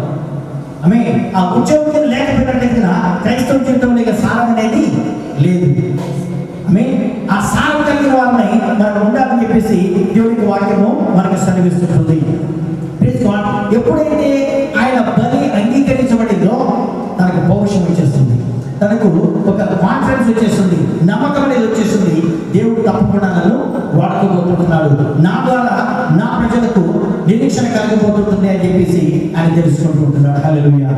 ఆమేన్. Praise God. కనుక నీ నా జీవితంలో ప్రైజ్ గాడ్ మనము దేవునికి బలి అర్పించేవారుగా ఉండాలి. ఏ బలి అర్పించాలి? ఈరోజు గొర్రె అక్కర్లేదానికి, ఈరోజు మేకలు అక్కర్లేదానికి ఏం బలి అర్పించాలి? Praise God. రోమిలకు రాసిన పత్రిక 12వ అధ్యాయంలో 2వ వచనంలో ఏమంటాడో తెలిసిన, మన శరీరములను సజీవ యాగముగా ఆయనకు సమర్పించుకోవాలి. దేవునికి స్తోత్రం. హల్లెలూయా. దేవుడునా ఎప్పుడైతే మనము ఆ విధంగా ఆయన యొక్క సన్నిధిలో మనం సమర్పించుకుంటామో అది ఏమంటాడో తెలిసిన, దేవునికి అంగీకారమయ్యే సమర్పణ అయినది. ఆ సమర్పణ ఈరోజు మన జీవితంలో కావాలి. ఎప్పుడైతే ఆ విధంగా సంపూర్ణంగా మనం సమర్పించుకుంటామో దేవుడు తన కార్యమును మన జీవితంలో ఆయన జరిగించే దేవుడు అంటున్నాడు. హల్లెలూయా. Praise God. చూడండి దావీదు ఎలా ప్రార్థించాడో మనం ఒకసారి చూద్దామా? 139వ అధ్యాయం కీర్తన 23-24 వచనాలు చదువుకున్నట్టేనా? దేవా నన్ను పరిశోధించి నా హృదయమును తెలుసుకొనుము, నన్ను పరీక్షించి నా ఆలోచనను తెలుసుకొనుము, నీ కాయాస్తకరమైన మార్గము నా యందున్నదేమో చూడుము, నిత్య మార్గమున నన్ను నడిపించుము. ఏమి ప్రార్థన చేస్తున్నారైనా? ఎవరి దగ్గరికి వెళ్ళలేదు, కానీ నేరుగా డైరెక్ట్ గా దేవుడి దగ్గరికి వెళ్తున్నాడు. ఎవరితో కూడా పోల్చుకోవడం లేదైనా, నేను ఆయన కంటే పర్లేదు ఈరోజు, లేకపోతే ఆమెకంటే నేను బాగా ఉన్నాను, వాళ్ళకంటే నీతిమంతుని అని చెప్పేసి అనుకోవట్లేదు. కానీ ఏమంటారో తెలిసిన, ప్రభువా నువ్వే నన్ను పరీక్షించు. హల్లెలూయా. Praise God. నా హృదయంలో నీకు ఆయాస్కరమైన ఏమైనా ఉన్నట్లయితే దాన్ని తొలగించి నిత్య మార్గంలో నన్ను నడిపించు ప్రభు అని చెప్పేసి ఆయన దేవుడి సన్నిధిలో సమర్పించుకుంటుంటున్నాడు. చూడండి, అందరం తప్పులు చేస్తాం, తప్పులు చేయడం ఎవరు లేదు. కానీ దావీదులో ఉన్నటువంటి గొప్పతనం ఏంటంటే కదా, దావీదు నువ్వే ఆ యొక్క వ్యక్తివి అన్న వెంటనే తప్పించుకోవడానికి ప్రయత్నం చేయలేదు, లేకపోతే ఆ ఎవరి వ్యక్తిలో ఉన్నటువంటి తప్పును పొందడానికి ప్రయత్నించలేదు, కానీ వెంటనే మోపడు ఉంటున్నాడు. హల్లెలూయా. మోపడాన్ని దేవుడి సన్నిధిలో ప్రభువా నన్ను క్షమించు అని అంత మాత్రమే కాదు, కానీ ఇదిగో నన్ను పరిశోధించు అని చెప్పేసి దేవుడి సన్నిధిలో సమర్పించుకున్నాడు. అందుకని మత దేవుడు ఆయనను లేపుతూ ఉంటున్నాడు. చూడండి, సౌలు తప్పులు చేశాడు, అంతకంటే ఘోరమైన తప్పులు దావీదు కూడా చేశాడు. కానీ దావీదు కనికరింపబడుతున్నాడు. కారణం ఏంటంటే కదా, సాకులు చెప్పేదానికి ప్రయత్నం చేయలేదు, కానీ తప్పించుకునేదానికి ప్రయత్నం చేయలేదు, కానీ ఇతరుల మీద నిందలు వేసేదానికి ప్రయత్నం చేయలేదు. కానీ ఏం చేస్తున్నాయినా సమర్పించుకుంటున్నాడు. ఆమె ఇక్కడ ప్రభు సన్నిధిలో ఆయన తన హృదయాన్ని దారిపోసుకుంటున్నాడు. నీకు ఆయాస్కరమైన ఏదైనా ఉంటే ప్రభు నాకు తెలియకపోవచ్చేమో కానీ నీకు తెలుసు కదా, నువ్వు పరీక్షించున్నాను, నా నడక ప్రకారం ఎన్నిక వాడబోయించున్నావు, నేను కూర్చుంటే నాకు నీకు బాగా తెలుసు, ఆలోచన నా తరపుకు రాకపోతే నీకు బాగా తెలుసు ప్రభు, ఇదిగో ఈ సగంలో నేను ఉంటున్నానని చెప్పేసి ఆయన సమర్పించుకుంటున్నాడు. దేవుడు మన జీవితంలో కూడా అలాగే ఎప్పుడైతే ఆ సమర్పణ మన జీవితంలో కలిగి ఉంటున్నామో ఆమె నన్ను చెప్పనివ్వండి, దేవుడు మన యొక్క జీవితంలో గొప్ప కార్యక్రమాలు చేసే దేవుడు. మనల్ని ఆమె నిన్ను కానీ నన్ను కానీ వ్యక్తిగతంగా ఆయన స్థితిగతులను చూసే దేవుడు కాదు, లేకపోతే చదువు సంఖ్యలు కానీ కుల మతంలో చూసే దేవుడు కాదు, కానీ ఆసక్తిని చూసి ఆయన లేపే దేవుడు. ఆయన లేపే దేవుడు అయింటున్నాడు. దేవుడికి స్తోత్రం కలుగును గాక. ఆమె కనుక ఈ యొక్క సమయంలో గిద్యోను జీవితంలో ఆ విధంగా జరుగుతూ ఉంటుంది. గిద్యోను బలపరచడానికి ఇంకా దేవుడు ఏం చేస్తున్నాడు తెలిసిన? ఆమె 26 చదవండి. మరియు ఆ రాత్రి యందు యెహోవా నీ తండ్రి కోడెను అనగా 7 ఏళ్ల రెండవ ఎద్దును తీసుకొని వచ్చి నీ తండ్రి కట్టిన బలి యొక్క బలిపీఠం పడగొట్టి దానికి పైగానున్న దేవతా స్తంభము నరికివేసి తగిన ఏర్పాటుతో ఆ బండ కొనను నీ దేవుడైన యెహోవాకు బలిపీఠం కట్టి ఆ రెండవ కోడెను తీసుకొని వచ్చి నీవు నరికి ప్రతిమ యొక్క కర్రతో దహన బలి నర్పించమని అతనితో చెప్పాడు. ఆమేన్, హల్లెలూయా, ప్రైజ్ గాడ్, దేవునికి స్తోత్రం. ఆమేన్. ఇక్కడికి మనం చూసుకున్నట్లయితే దావీదు ఏర్పడుతున్నారు, గిద్యోను ఏర్పాటు చేసుకోవాలి, బాగానే ఉంది. గిద్యోను కూడా ఇష్టపడుతున్నాడు వచ్చేదానికి, కానీ వాళ్ళ యొక్క గృహంలో ఏముంది? ఏముంది? ఏ దేవతది? బయలు దేవత. ఆమేన్, ప్రైజ్ గాడ్. ఆ బయలు దేవతని నేను వాడుకోలేను, నేను దాన్ని తీసి బయట పెట్టాలి ముందు. ఆమేన్.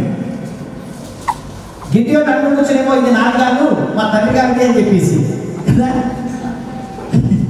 నేను కాదు దానికి పూజలు చేసేది, నేను కాదు దానికి మొక్కుకునేది, నేను నీకే మొక్కుతున్నాను, ఇది మా నాన్నగారికి నాకే సంబంధం అని చెప్పేసి అనలేదు. ఆమె దేవుడి దగ్గర వాడుకోవాలనుకున్నది లోపలికి మనలోకి తొక్కి చూసే దేవుడు అయ్యుంటున్నాడు. హల్లెలూయా, ప్రైజ్ గాడ్. ఏదో లోపల దాచుకొని ఈరోజు నేను వాడబడాలి అనుకున్నట్లయితే, దేవుడు నన్ను వాడుకోవాలి అనుకున్నట్లయితే, నా ద్వారా ఉద్యోగం రావాలి అనుకున్నట్లయితే దేవుడు ఆ విధంగా ఒప్పుకునే దేవుడు కాదు. ఆమె దేవుడు ఏమంటాడు, సరే గిద్యోను చాలా బాగానే ఉంది, నువ్వు వాడబడాలనుకుంటున్నావు, నీ ద్వారా నేను కూడా కార్యం చేయాలనుకుంటున్నావు, కానీ నీ ఇంట్లో ఉన్నటువంటి సంగతి ఏంటి అంటే గిద్యోను ఏం చేస్తున్నాడో తెలిసిన? ఆమె దాన్ని పడగొట్టేదానికి ముందుకు వస్తుంటున్నాడు. ఏం జరుగుతుందో తెలిసిన? ఒకవేళ అదే విధంగా చేసినట్లయితే విద్యార్థులు అందరూ కూడా వచ్చేసి కాల్చి చీల్చి చెండాడేస్తారు వాళ్ళ కుటుంబాన్ని, కానీ భయపడలేదు. హల్లెలూయా, ప్రైజ్ గాడ్. పగలు చేసడానికి ఇష్టపడక రాత్రి కాలంలో ఆయన కార్యాన్ని చేస్తూ ఉంటున్నాడు. దేవునికి స్తోత్రం. ఆమె అంటే ఇప్పుడు ఏంటి? తనలో ఉన్నటువంటి దాన్ని బలి అర్పించాడు, దేవుడికి దహన బలిగా ఇచ్చుకున్నాడు, సమర్పించుకున్నాడు. రెండవది తన చుట్టూ ఉన్నటువంటి తన గృహంలో ఉన్న దాన్ని కూడా దేవుడికి అర్పించేశాడు. ఆయాస్కరమైన దేవుడికి ఏదైతే ఆయాస్కరం ఉందో దాన్ని వదిలిపెట్టడానికి, విడిచిపెట్టడానికి ఆయన ఇష్టపడుతూ ఉంటున్నాడు. ఆమె గిద్యోను యొక్క తండ్రి యూదుడైనప్పటికీ కూడా, ఇశ్రాయేలీయుడైనప్పటికీ కూడా, యెహోవా దేవుని నమ్మిక ఉంచినప్పటికీ కూడా బయలు దేవతను ఇంట్లో పెట్టుకొని ఆయన పూజలు చేస్తూ ఉంటున్నాడు. ఆమె ఆ రోజులలో పూజలు చేసి ఇలాగ బయలుదేవతలను ఇంట్లో పెట్టుకున్న వాళ్ళు ఏం చేస్తారంటే ఆమె అక్కడికి వెళ్ళేసి కానుకలు ముడుపులు ఐదించేసి దాని దగ్గర ప్రార్థన చేసుకునేవాళ్ళు. ఈ విధంగా గిద్యోను యొక్క తండ్రి తన ఆస్తిని ఆ విధంగా సంపాదించుకుంటూ, నేను కూడా మీలో ఒక్కడిని, నేను ఇశ్రాయేలు అయినప్పటికీ కూడా మీతోనే ఉన్నాను, నా పొలం నాశనం చేయొద్దు, నా కుటుంబాన్ని పట్టుకోవద్దు అని వాళ్ళతో కలిసి ఉంటాడు. హల్లెలూయా, ప్రైజ్ గాడ్. దేవుడు ఎప్పుడైతే మనం లోకంలో నుంచి ప్రత్యేకపరుచుకుంటామో అప్పుడు మన దేవుడు వాడుకుంటాడు. ఆమేన్, ప్రైజ్ గాడ్. దేవుడు గిద్యోను తండ్రి చేస్తున్నప్పటికీ కూడా నాకేం సంబంధం లేదని చెప్పేసి అనలేదు, కానీ గిద్యోను తండ్రి అయినప్పటికీ కూడా తన ఇంట్లో ఉంది కాబట్టి దీన్ని కూడా నేను అర్పిస్తాను ప్రభువా, దీన్ని కూడా నేను చెప్పినట్టు నేను చేస్తాను, ఇదిగో నా జీవితంలో కార్యం జరిగించు అని చెప్పేసి ఆయన ప్రార్థన చేసానికి మొదలు పెట్టాడు. ఆమేన్, ప్రైజ్ గాడ్. ఎప్పుడైతే దాన్ని పడగొట్టేసి పలాని పనులను చేయని చెప్పేసి చెప్తున్నాడో గిద్యోను ఆ విధంగా చేశాడు. ఆమె దేవుని యొక్క పరీక్ష పరీక్షలో ఆయన నెగ్గుతూ ఉంటున్నాడు. హల్లెలూయా. Praise God. దేవుని బిడ్డలారా, ఈ యొక్క సమయంలో నీ జీవితంలో నా జీవితంలో కూడా అలాంటి సమర్పణ మన జీవితంలో కావాలని దేవుడు కోరుకుంటూ ఉంటున్నాడు. పరమస్తు గారి సాక్ష్యం మీరు విన్నారో లేదో. రుజుదర్శి అనే పుస్తకం ఒకటి ఉంది, అట్లాగే సీడీ కూడా వాళ్ళు రిలీజ్ చేసి చెప్తున్నారు. ఎవరు చిన్నప్పటి నుంచి కూడా నిజమైన దేవుడు ఎవరు, ఇంతమంది మనం పూజిస్తుంటున్నాము, వీళ్ళలో నా దేవుడు ఎవరు అని చెప్పేసి ఆయనకు ఒక ఆరాటం కలిగింది. ఎవరి దగ్గరికి వెళ్ళి కానీ సరైన సమాధానం వచ్చేది కాదు. కానీ వాళ్ళ అవ్వ ఒక ఉండేది ముసలి.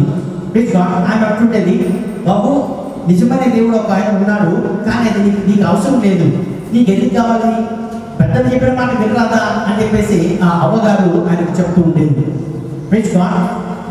సరే, యవన కాలంలోకి వచ్చాడు, దేవుడిని తెలుసుకోవాలని ఆరాటం కలిగింది. ఎంతో ఆస్తిమంతులు వాళ్ళు. పరవస్తు చిన్నేశ్వరి అని ఆ యొక్క రాజుల కాలం నుంచి ఈయన ఇప్పుడు వాళ్ళ తాతల నుంచి కూడా వాళ్ళు ఎన్నో గుళ్ళను గోపురాలను వాళ్ళు కలిగిన వాళ్ళు ఇస్తున్నారు. ఒకరోజు దుర్గమ్మ గుడి దగ్గరికి పూజలకు వచ్చాడు విజయవాడ దగ్గర. దుర్గమ్మ గుడికి మీరు చూసినట్లేదు, దుర్గమ్మ గుడికి ఎదురుగానే కృష్ణ అనేది పాకుతా ఉంటుంది.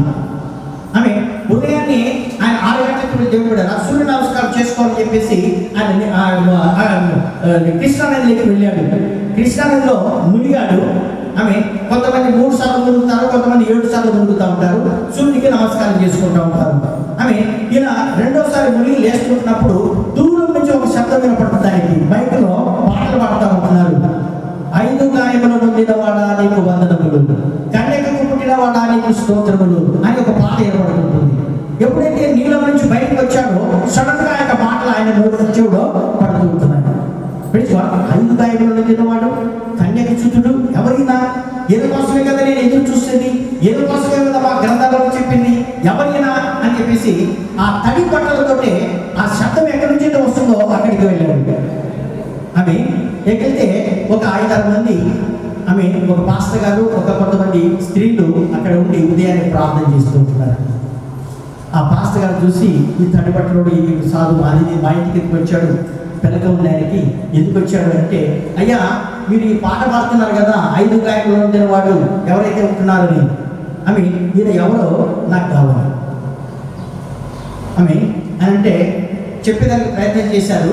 ఆయన ఏమి చేశాడంటే నా బైబిల్ ఇచ్చి, అయ్యా నువ్వు ఎవరినైతే వెతుకుతున్నావో ఈ దీంట్లో రాయబడింది, ఇంటికి వెళ్ళి చదువుకోబాబు అని చెప్పేసి పంపించాడు.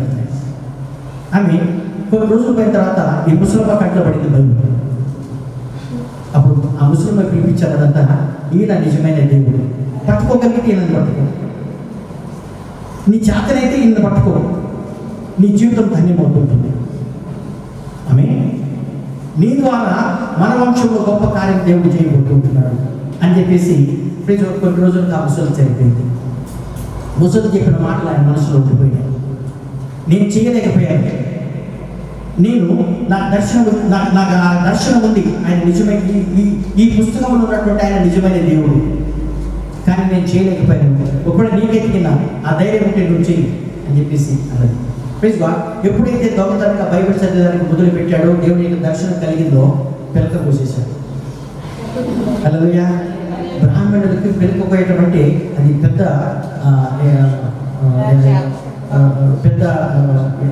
ఏమంటుంది నేరం. దేవుడు పూజకి అది పోయటం అంటే చాలా పెద్ద ఘోరం. అది తీసేశాడు. ప్రభువును ఎన్నోసార్లు ఆయనను చంపేదానికి ప్రయత్నం చేశారు, విషయం ఇచ్చారు, ఏదేదో చేశారు. కానీ దేవునికి స్తోత్రం నిలబడుతుంది. బ్రాహ్మణ కుటుంబంలోనే గొప్ప ఉద్యోగం అనేది ఆయన ద్వారా దేవుడు తీసుకుని వచ్చుకుంటున్నారు. ఈ రోజులో కూడా హైదరాబాద్లో వాళ్ళు వాడబడుతున్నారు. దేవునికి స్తోత్రం ఎందుకు చెప్తున్నట్టు ఒక్క వ్యక్తి కావాలి, హల్లెలూయా, ఒక్క వ్యక్తి దేవుడికి కావాలి. ఈరోజు ఆ విధంగా సమర్పించుకోవడానికి గిద్యోను సిద్ధపడుతున్నాడు.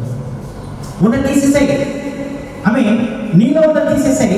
అంత మాత్రమే కాదు, నీ ఇంట్లో ఉంది కదా ఆ యొక్క బయట ఏదైతే ఉంటుందో దాన్ని కూడా తీసేసాయి అని చెప్పేసి ఎప్పుడైతే తీసేశాడో దేవుడికి వాక్యం విమర్శిస్తున్నట్టుగా 34 వచ్చి చదవండి. యెహోవా ఆత్మ గిద్యోనును ఆవేశించెను. ఆమేన్, హల్లెలూయా. ఇప్పుడు వరకు ఎవరు మాట్లాడుతున్నారు ఆయనతోటి? దేవుడి దూత మాట్లాడుతూ ఉంటున్నాడు. ఆమె ప్రైజ్ గాడ్. ఎప్పుడైతే సంపూర్ణంగా సమర్పించుకున్నాడో, ఇదిగో నేనున్నాను అని మాటలతో కాకుండా చేష్టలతో ఎప్పుడైతే చూపించాడో అప్పుడే ఎవరు వస్తున్నారు? ఇప్పుడు దేవుని యొక్క ఆత్మ, దేవుడికి స్తోత్రం కలుగును గాక. యెహోవా ఆత్మ ఆయనను ఆవేశిస్తుంటున్నాడు, దేవుడికి స్తోత్రం కలుగును గాక. Praise God. ఎప్పుడైతే దేవుని యొక్క ఆత్మను పొందుతున్నాడో దేవుడు విడుదల కార్యక్రమం మొదలైపోయినది. దేవుడికి స్తోత్రం. ఆమేన్. విడుదల కార్యక్రమము మొదలైపోయినది. చూడండి, దేవుని యొక్క ఆత్మ ఆయనను ప్రేరేపించినప్పుడు మనకి అన్ని వచ్చిన చదువుకోవడానికి సమయం లేదు, కానీ ప్లీజ్ దేవుని యొక్క ఆత్మ మనల్ని ఎప్పుడైతే ఆవేశిస్తుంటున్నాడో, ఎప్పుడు ప్రేరేపిస్తుంటున్నాడో, దేవుడు ఊహని కార్యంలో ఆయన చేసే దేవుడు మన దేవుడు ఎంచున్నాడు. దేవుడికి స్తోత్రం కలుగును గాక. మనం ఆ విధంగా ఉండాలని దేవుని యొక్క ఆత్మ మనల్ని కోరుకుంటున్నాడు. అపొస్తలుల కార్యము 6వ అధ్యాయం 10వ వచనం చదవండి. అపొస్తలుల కార్యము 6వ అధ్యాయం 10వ వచనం.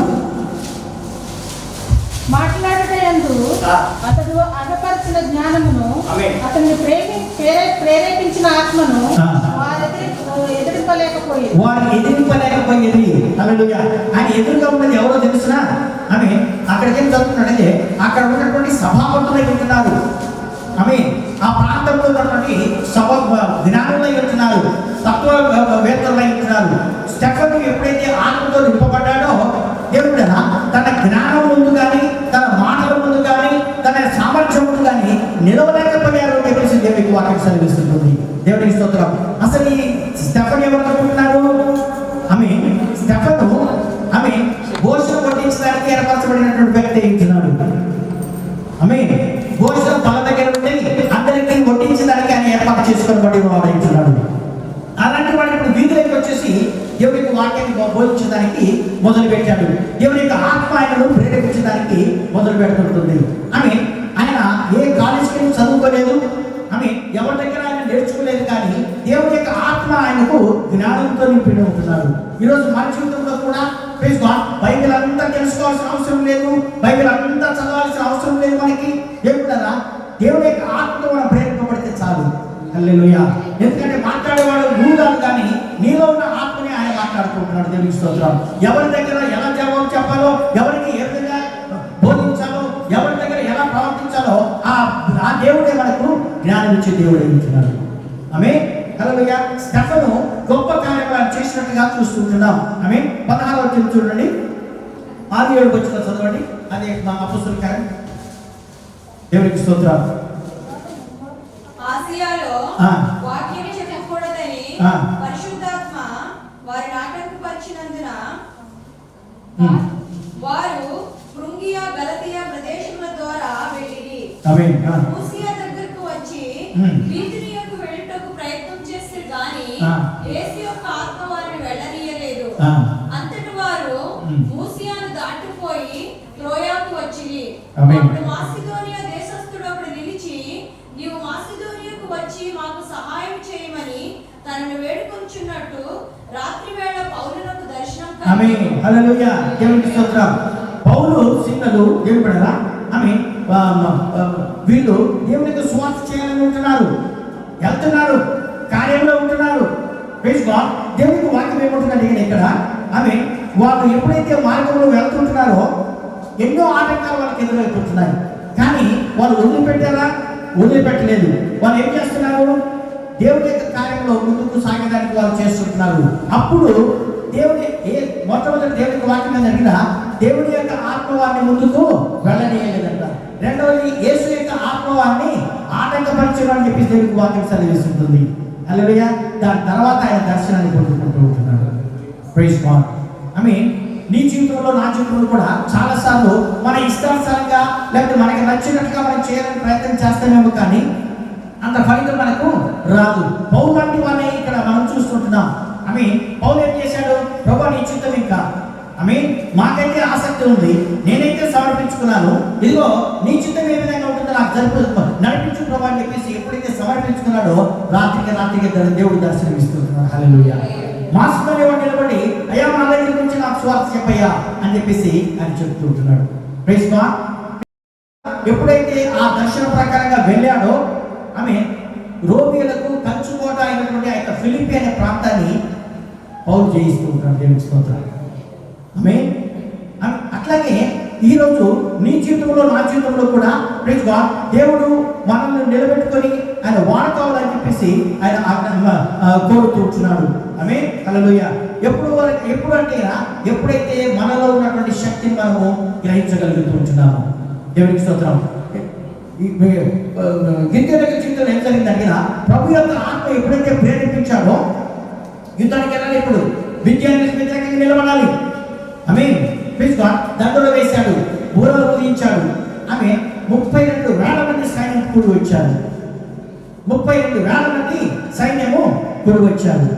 ప్రభు అన్నాడు, ఇంతమంది అక్కర్లేదు నాకు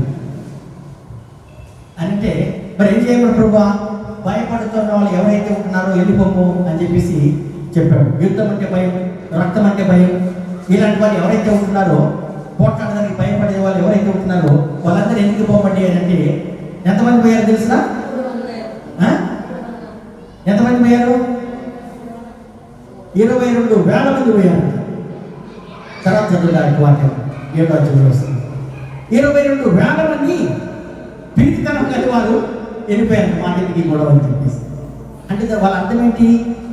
ఆ విద్యార్థులే బెటర్, పోయి కత్తులు బతులు మేము ఎక్కడ ఉద్యోగాలు ఈ పనులు చేసి విరక్తంగా వచ్చేవి మాకు కుదరదు అని. ఆమె ప్రభు అన్నాడు, ఈ 10,000 మంది కూడా చాలా ఎక్కువ, వీళ్ళని కూడా పరీక్షిద్దాం అని చెప్పేసి నిర్ణయం తీసుకెళ్ళాడు. ఆమె ఒకవేళ గిద్యోనుకి తన సొంత జ్ఞానం మీద ఆధారపడ్డట్లయితే ప్రభు వాళ్ళేమో ఇసుకరేణి వలె ఉంటున్నారు, వాళ్ళకి రథాలు ఉంటున్నాయి, ఒంటెలు గాడిదలు గేదెలు అవన్నీ కూడా ఉంటున్నాయి, దాంతో వాళ్ళు మా మీద యుద్ధానికి రాబోతున్నారు, 32,000 మంది ఎక్కువ ఉంటున్నారేంటి అని చెప్పేసి ఆర్గ్యుమెంట్ చేసి ఉండేవాళ్ళు. కానీ దేవుడు అన్నాడు వీళ్ళు ఎక్కువ అని అంటే 22,000 మంది వెళ్ళిపోయారు. దేవుడికి స్తోత్రం. అందుకనే మన క్రైస్తవులు చాలా పెరుగువారు. ఆమె చిన్న ఉదాహరణ, ఎంత ఇండియా దేశంలో వాళ్ళు చూసుకున్నట్లయితే ఇండియా క్రైస్తవులకి ఎంత హింస జరుగుతుంది. ఆమె కానీ ఒక్కరన్నా బయటకు వచ్చేసి ప్రొటెస్ట్ చేశారా? లేదు. సింపుల్. ఆ నూపూర్ శర్మ టీవీలో ఇంటర్వ్యూ ఇస్తూ ఇస్లాం గురించి కొన్ని మాటలు మాట్లాడింది. లోకమంతా అల్లకల్లో ఉంది కదా. Praise God. వారం రోజులు తెలిపిల్లారా మన ఇండియన్ ప్రొడక్ట్స్ ఈ గల్ఫ్లే కానివ్వాల, ఇంక్లూడింగ్ ఓమాన్. షిప్లు వచ్చిన షిప్లు కాంగ్రెస్ షిప్లని మళ్ళీ ఎనికిపోయాయి. కువైట్లో, ఖత్తర్లో అయితే కదా కొంతమంది ఉద్యోగాలు కూడా ఊడిపోయినాయి. కారణం ఏంటి? ఇంటర్వ్యూలో ఒక 2-3 కామెంట్ చేసినారు అంతే. ప్రపంచమంతా కూడా ఏకమైపోయింది. ఇస్లామిక్ వరల్డ్ అంతా కూడా ఏకమైపోయింది. హల్లెలూయా. క్రైస్తవుల గురించి ఎంత ప్రచారం చేస్తున్నారు, ఎంతమంది క్రైస్తవులను లేకపోతే పాస్టర్లు గారిని సంఘాలను తగలబెడుతున్నారు చేస్తున్నారు. మనం ఏమన్నా నోరితేమా? ఆమె ఎందుకంటే మనం అంతా గిట్యూస్ అవుతాం. Please God. హల్లెలూయా. ఆమె సరే, అది గిట్యూను 10,000 మంది కూడా ఎక్కువ అని అంటే గిట్యూను ఏం మాట్లాడారు. మరి ఏం చేయమంటావు ప్రభా? నీళ్ళ దగ్గర తీసుకెళ్ళారు. నీళ్ళ దగ్గర పరీక్షించే 300 మంది బయటికి వచ్చారు. వీళ్ళు జాగ్రత్త. ఆమె దేవుని ద్వారా సమర్పించుకున్నాడు కాబట్టి, దేవుని యొక్క ఉద్యోగంలో పాలు భాగస్సుగా ఉండాలనుకున్నాడు కాబట్టి, ప్రైజ్ గాడ్, దేవుడు చెప్పింది చేస్తానని చెప్పేసి ముందుకు వచ్చాడు కాబట్టి, ప్రైజ్ గాడ్, ప్రకృతిని చూడకుండా, పరిసరాలను చూడకుండా, తన జ్ఞానం మీద ఆధారపడకుండా, దేవుని యొక్క ఆత్మ ఆవిష్కరణ ప్రకారం తను వెళ్ళాలని చెప్పేసి ఆయన ఏం చేస్తున్నాడు? ఇక్కడ ప్రైజ్ గాడ్, దివిటలు పట్టుకున్నాడు, కుండలు పట్టుకున్నాడు. ప్రైజ్ గాడ్, అక్కడికి వెళ్ళేసి విద్యార్థులను చిత్తుగా ఆయన ఓడిస్తూ ఉన్నాడు. హల్లెలూయా. Praise God. దాని తర్వాత దాదాపు 40 సంవత్సరాలు దేశం నెమ్మదిగా ఉంది, సమాధానంగా ఉంది అంటే దేవునికి వాక్యం సెలవిస్తుంది. హల్లెలూయా. ఇశ్రాయేల్ ప్రజలందరూ కూడా తమ గృహాలకు వచ్చేసి వాళ్ళ యొక్క గృహాల్లో నివాసం చేశారు. వాళ్ళ యొక్క తోటల్లో పంటలు పండించుకొని వాళ్ళు తింటూ సురక్షితంగా క్షేమంగా ఉన్నారని దేవుని యొక్క వాక్యం సెలవిస్తుంది. తర్వాత ఆమె ఎందుకు జరిగింది? కారణం ఏంటి? ఇంత గొప్ప యుద్ధం జరిగేదానికి కారణం ఏంటి? ఇంత గొప్ప వధ జరిగేదానికి కారణం ఏంటంటే ఒక్క వ్యక్తి సమర్పించుకోవడానికి ఇష్టపడ్డాడు. ఒక్క వ్యక్తి దేవుని యొక్క ఉద్యోగంలో పాల్గొనేదానికి ఇష్టపడుతూ ఉంటున్నాడు. హల్లెలూయా. ఈ యొక్క మధ్యాహ్నకాల సమయంలో ప్రైజ్ గాడ్, దేవుడా, నువ్వు నేను కానీ మనకి విద్యోగులాగా సమర్పించుకున్నట్లయితే మన దేవుడు ఎవరో మనకి తెలుసుకున్నట్లయితే మనలో దేవుడు పెట్టినటువంటి శక్తిని కనుక మనం తెలుసుకోగలిగినట్లయితే ప్రైజ్ గాడ్ నీ ద్వారా నా ద్వారా కూడా ఆయన కార్యాలు జరిగించే దేవుడు అయింది. హల్లెలూయా. Praise God. ఆ సిస్టర్ పేరు నాకు జ్ఞాపకం లేదు. Praise God. ఆవిడ ఈ గొంతు నుంచి ఇంటి వరకు కూడా ప్యారలైసిస్, ఆమె ఈ మెడ నుంచి కింది వరకు కూడా ప్యారలైసిస్ ఆమె. కానీ ఆమె ప్రభువు నమ్ముకున్నది. హల్లెలూయా. అక్కడ నుంచి ఆమె సువార్త చెప్తూ ఉండేది. ఆమె కొన్ని వందల మంది ఆమె ద్వారా రక్షించబడ్డారు. ఇప్పుడు దేవుని బిడ్డలారా 800 మంది సేవకులు ఆమె ద్వారా రక్షించబడిన వారు సేవలు చేస్తుంటున్నారు. హల్లెలూయా. ఎవరు చెప్పారు ఈ సాక్ష్యం అంటే స్వామి తెలుసు కదా, మనందరికీ తెలుసు కొంతమందికి. ఆయన ఇక్కడికి కూడా ఉంచిపోయాడు. స్వామి గారు ఒకరోజు ప్రసంగానికి పిలిపించారు. ఆమె ప్రసంగానికి పిలిపించే స్టేజ్ మీద ఆయన పక్కన ఇంకొక ఆయన కూర్చొని ఉంటున్నాడు. ఆమె కూర్చుంటున్నప్పుడు ఆయన అన్నాడు, మీ ప్రసంగం మీ ప్రసంగం అయిపోయిన తర్వాత అయ్యగారు నా సాక్ష్యం అయిపోయిన తర్వాత మీ ప్రసంగం ఉంటుందని చెప్పేసి ఆయన అనుకున్నాడు. ఈయన అనుకున్నాడు సరే అందరు రక్షణ పొందుతున్నారు కదా అని చెప్పేసి ఆయన వచ్చాడు. ఈయన నిలబడి సాక్షి చెప్పి నేను రక్షణ పొందుకునేదానికి కారణం ఎవరు అని చెప్పేసి అని ఆ సిస్టర్ గురించి మాట్లాడుతూ ఉంటున్నాడు. ఆమె గొంతు నుంచి ఎవరైతే ప్యారలైసిస్ అవుతుందో ఆమె నాకు వాక్యం చెప్పిందండి. ఆమె వాక్యం చెప్పిన తర్వాత నేను రక్షణ పొందుకుంటున్నాను, నేను ఇప్పుడు సేవ చేస్తున్నాను అని చెప్పేసి ఆయన రక్షణ పొందిన తర్వాత ఈ స్వామి గారు అనుకున్నారు నేను ఏమని కలవాలి అని చెప్పేసి అనుకున్నాడు ఆయన. ఆమె తర్వాత దాదాపు 8 నెలల తర్వాత ఆ సిస్టర్ దగ్గరికి వెళ్ళేసి కలవడం జరిగింది. అప్పుడు ఆమె ఏమంటుందో తెలిసిన, అయ్యగారు ఇంతకుముందు మా నాన్నగారు నాకు వాక్యం చదివేవాళ్ళు, మా నాన్నగారు అన్ని కూడా నా కొరకు చేసేవాళ్ళు, ఇప్పుడు ఆయన మంచాన పడ్డాడు, నాకు చేసేవాళ్ళు ఎవరు లేరు. ఆమె నాకు ఇంకా దేవుని యొక్క సువార్త చేయాలనే ఆశ ఉంది. వాళ్ళ నాన్నగారు ఏం చేసేవాళ్ళంటే ఎలా ఇల్లు కూడా రక్షణ పొందుకున్నారంటే రోజు ఉదయాన్నే 9 గంటలకు 10 గంటలకు ఆ ప్రాంతంలో ఆమెను బట్టలు తీసుకునేసి ట్రావెలింగ్ స్టెచ్యూలో పెట్టుకుని బస్ స్టాండ్కి తీసుకెళ్ళి పంట పెట్టేవాళ్ళంట. అక్కడ పండుకొని వాక్యం చెప్తా ఉండేది. ఆమె అక్కడ పండుకొని వాక్యం చెప్తా ఉంటే దాటిపోయే వాళ్ళు వచ్చేవాళ్ళు రక్షణ పొందిన వాళ్ళు ఉంటున్నారు. హల్లెలూయా. రక్షణ పొందుకున్న వారు కొన్ని వేల మంది అంట. 800 మంది ఇప్పుడు సేవ చేస్తున్నారు ఆమె యొక్క పరిచయం. అప్పుడు స్వామి గారు అనుకున్నారంట, నేను ఇంత మంచి బట్టలు వేసుకొని టిప్టాప్గా పెద్ద పెద్ద స్టేజ్ల మీద సాక్ష్యం వాక్యం చెప్తున్నాను, నా ద్వారా ఎంతమంది రక్షించబడ్డారు? నాకు సిగ్గైంది, నా కళ్ళలో నీళ్ళు ఆగలేదు. రేపు పరలోకానికి వెళ్ళిన తర్వాత దేవుడు ఎవరి సేవను అంగీకరిస్తాడు? ఆమె దేవుడు ఆయన అంటాడు, స్వామి గారు అంటారు, ఉద్యోగం రావాలనుకున్నట్టయితే ఒక వ్యక్తి. హల్లెలూయా. ఆ సిస్టర్ గురించి నేను ఎన్నో విషయాలు నేర్చుకున్నాను. ఈరోజు ఇంత పెద్ద సేవకుని ఉండి కూడా నా జీవితంలో కూడా గొప్ప సాక్ష్యం ఉంది. ఈరోజు నేను ఈ విధంగా ఉన్నాను.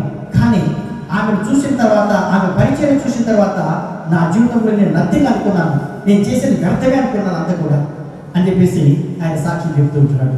Please God. దేవుడు ఈరోజు ఆమె ఎంతోమందిని కోరుకోవటం లేదు, కానీ గిద్యోను లాంటి ఒక్క వ్యక్తిని ఆయన కోరుకుంటున్నాడు. హల్లెలూయా. గిద్యోను సమర్పించుకున్నాడు కాబట్టి దేవుడు కూడా మనుషులు లెక్కల మీద ఆయనకు ఆధారపడలేదు, కానీ ఎవరైతే సమర్పించుకుంటున్నారో వారు ఆయనకు కావాలని ఆయన కోరుకుంటున్నాడు. 300 మంది మాత్రమే. 300 మందిని తీసుకున్నాడు, కుండలు తీసుకున్నాడు, బూరలు తీసుకున్నాడు, గిఫ్టీలు పట్టుకున్నాడు, యుద్ధానికి వెళ్తున్నాడు. హల్లెలూయా. ఎప్పుడైతే శత్రువులు వీళ్ళని చూశారో, ఆ కుండలు పగలగొట్టడము, ఆ బూరలు ఊదడం చూశారో, ఆ గిఫ్టీలు పెరగడం చూశారో, శత్రువులు తమతానే పరిగెత్తిపోతుంటున్నారు, ఒకరొకరు చంపుకోవడానికి మొదలు పెట్టారు. ఆ విధంగా ఇశ్రాయేలులో గొప్ప మిద్యానీయులలో గొప్ప వల్ల జరిగి ఉంటున్నది. 40 సంవత్సరాల వరకు కూడా దేశము నెమ్మదిగా ఉంటుందని చెప్పేసి దేవునికి వాక్యం సెలవిస్తుంది. ఆమేన్. ఆ విధంగా ఈరోజు మనం యుద్ధం చేయాల్సిన అవసరం లేదు, కానీ సమర్పించుకునేది తెలియదేనా. హల్లెలూయా. దేవుడు మీ ద్వారా నా ద్వారా కార్యం జరిగించే దేవుడు ఉంటున్నాడు. ఆమేన్. హల్లెలూయా. Praise God. కనుక ప్రియ దేవుని సంగమా, ఈ మధ్యాహ్న కాల సమయంలో దేవుడు కోరుకునేది జరిగిన మనము సమర్పించుకుందాం. దేవా, నా ద్వారా ఉద్యోగం రావాలి, మా సంఘంలో రావాలి, మా కుటుంబంలో రావాలి, మా మస్కట్లో రావాలి, మా దేశంలో రావాలి అని చెప్పేసి మనకి ఇలా కోరుకున్నట్టు ఎదిగిన ప్లీజ్ గాడ్. దేవుడు రా తెలుగు పెద్దకొస్తాను కొన్ని వేల మంది వచ్చిపోయారు. ఆమె ప్లీజ్ గాడ్. ఎంతోమంది సేవకు సమర్పించుకున్నారు, బాగానే ఉంది. కానీ మన సంగతి ఏంటి? ఆమె మన సంగతి ఏంటి? ఎగ్జామ్ ఒక బ్రదర్ ఉండేవాడు, ఆయనకి చదువు రాదు. నేను ప్రతి వచ్చింది రాదు, బ్రదర్ రావడానికి తెలిసి ఉంటుంది. Please God. ఇదే హాల్లో మేము ఆరాధన చేసుకుంటుండేవాడు. Please God. ఎగ్జామ్ ఆయన ఇక్కడ కూర్చునేవాడు.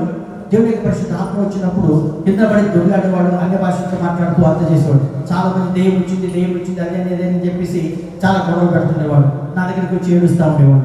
ఆమె అన్న చూడన్నా ఇది చేస్తున్నారు, ఇది చేస్తున్నారు. నేను ధైర్యం చెప్తా ఉండేవాడు. Please God. చివరికి దగ్గర 2-3 సంవత్సరాల తర్వాత ఆయన సమర్పించుకొని ఇండియా దేశానికి వెళ్ళాడు. ఇప్పుడు ఆయన గొప్ప సేవకుడు. Please God. గొప్ప సేవకుడు ఆయన ఈ రోజులలో. ఆమె పెద్ద పెద్ద మీటింగ్లు పెట్టి ఆయన కొరకు ఎదురు చూస్తూ ఉంటారు. ఎప్పుడు వస్తారు ఎజ్రా పాస్టర్ ఎప్పుడు వస్తారా దేవుడి సేవకుడు అని చెప్పేసి. ఆమె జరిగిన సంగతి ఏంటో తెలిసిన, ఎవరైతే ఇదే సంఘంలో ఆయనకు బాప్తిసం ఇచ్చాడో ఆయన ఒకరోజు ఆ ప్రాంతానికి వెళ్ళడం జరిగితే ఎవరైతే రిలేటివ్స్ కలిసి దానికి వెళ్ళాడో వాళ్ళకి వెళ్తే మేము మీటింగ్కి వెళ్ళాలని చెప్పేసి అని చెప్పకుండా వెళ్ళాడు. ప్రకాష్ పాస్టర్ గారు ఆయన వెళ్తే మేము మీటింగ్కి వెళ్ళాలని చెప్పేసి ఆయన అనుకుంటున్నాడు. అని వీళ్ళేం చేశారు కదా, లేదు నువ్వు కూడా మీటింగ్కి వెళ్ళాలని చెప్పేసి బలవంత అయ్యేది కూడా తీసుకెళ్ళారు. ఎజ్రా పాస్ అంటే ఎవరో తెలియదు అని చెప్పేసి అనుకున్నాడు.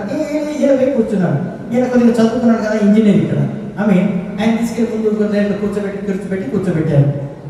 అందరూ పాట పాడుతూ ఉంటున్నారు. ఒక జీప్ వెనక నుంచి వచ్చింది. ఆ ఎజ్రా పాస్ గారు ఎక్కి స్టేజ్ ఎక్కాడు. సడన్గా ఆయన దృష్టి ఆయన మీద పడింది. ఆయన దృష్టి ఈయన మీద పడింది. ఆయన అనుకుంటున్నాడు కూర్చొని, నేను ఎప్పుడు ఈయన చూశానే అనుకుంటున్నాను. ఈయన అనుకుంటున్నాడు నేను కూడా ఎక్కడ చూశానే అని ఈయన అనుకుంటున్నాను. ఎందుకంటే చాలా కాలం అయిపోయింది కదా. Please God. పెద్ద మీటింగ్ అయిపోయింది, అంతా అయిపోయింది. Please God.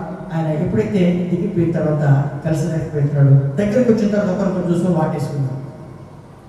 ఎజ్రా ఎంత గొప్పవాడైపోయాడు, నేను నీకు బాప్తిసం ఇచ్చాను, ఎంత గొప్పవాడు అయిపోయాను, నాకు చాలా గర్వకారణంగా ఉంది. Please God. ఎప్పుడైతే ఆ పాస్టర్ గారు ప్రకాష్ పాస్టర్ గారు వచ్చి నాకు చెప్పాడు, ప్లీజ్ గాడ్ మా కళ్ళు నీళ్ళండి. హల్లెలూయా. Please God. ఇప్పుడు దేవుడు మన సంఘం నుంచి ఆ విధంగా చాలా మంది సమర్పించుకొని ఇప్పుడు సేవ చేస్తున్నారు. మనందరికీ తెలుసు, మీరు ఇచ్చే కానుకలు మేము పంపించి వారిని పోషిస్తుంటున్నాం. Please God. వాళ్ళ కార్యాలు వారు చేస్తున్నారు. మన సంగతి ఏంటి? ఏదో 4 డబ్బులు ఇచ్చి మేము ఊరుకుంటున్నామని చెప్పేసి అడుగుతున్నాం మనతోటి. Praise God. కనుక ఈరోజు అది కాదు మనకు కావాల్సింది. నా ద్వారా దేవుడు ఏం చేయాలనుకుంటున్నాను. ఇన్ని సంవత్సరాలు ఈ సంఘంలో ఉంటున్నాను, ఈ సంఘం ద్వారా దేవుడికి నేను ఏం చేయగలుగుతున్నాను అని ఒక సమర్పణకి మనలో ఉన్నట్లయితే హల్లెలూయా. Please God. నన్ను చెప్పనివ్వండి, దేవుడు గొప్పగా మనల్ని వాడుకునేది.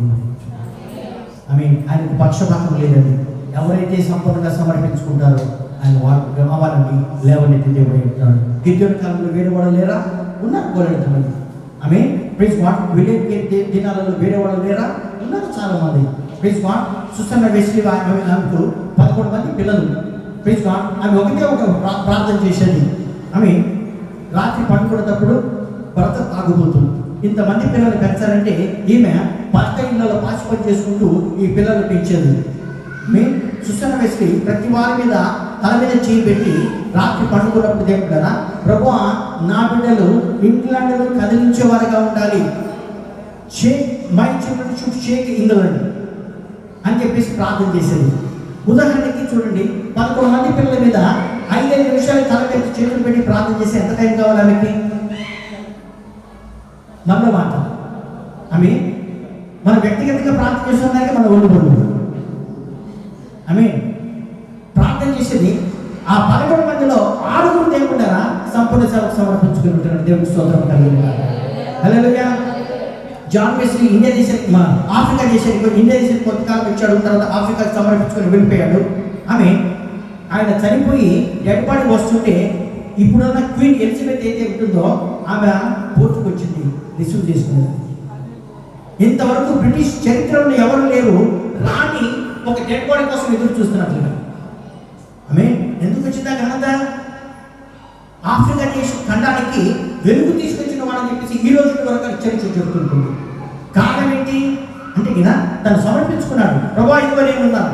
తల్లి ప్రార్థన చేసింది, ప్రభా నేనున్నాను, సమర్పించుకుంటాను, నా ద్వారా ఏం కార్యం చేస్తావు ప్రభా అని చెప్పేసి సమర్పించుకున్నాడు. దేవుడు ఆఫ్రికా దేశం తీసుకెళ్ళాడు. దేవుడు హల్లెలూయా. మీకు తెలిసిన గుండె ఆఫ్రికా వాళ్ళు ఆయన పంపించారు చనిపోయిన తర్వాత. ఐ మీన్ క్వీన్ అయితే ఇక్కడ ఎలిజబెత్, ఇదే ఎలిజబెత్ వీళ్ళ అమ్మ. ఆమె ఆయన మాకు కావాలి, మీరు ఉంచుకోవడానికి లేదు అని చెప్పేసి ఆయన చెప్తుంటున్నప్పుడు బలవంతంగా రాణి చెప్తుంది కాబట్టి పంపించాలని చెప్పి గుండె తీసి అక్కడ పాతి పెట్టి తక్కిన బాడీని ఇక్కడ ఇంట్లోకి పంపించింది. Hallelujah, praise God. ఆమె ప్యాలెస్లో క్యాథీడ్రల్ ఉంటుంది.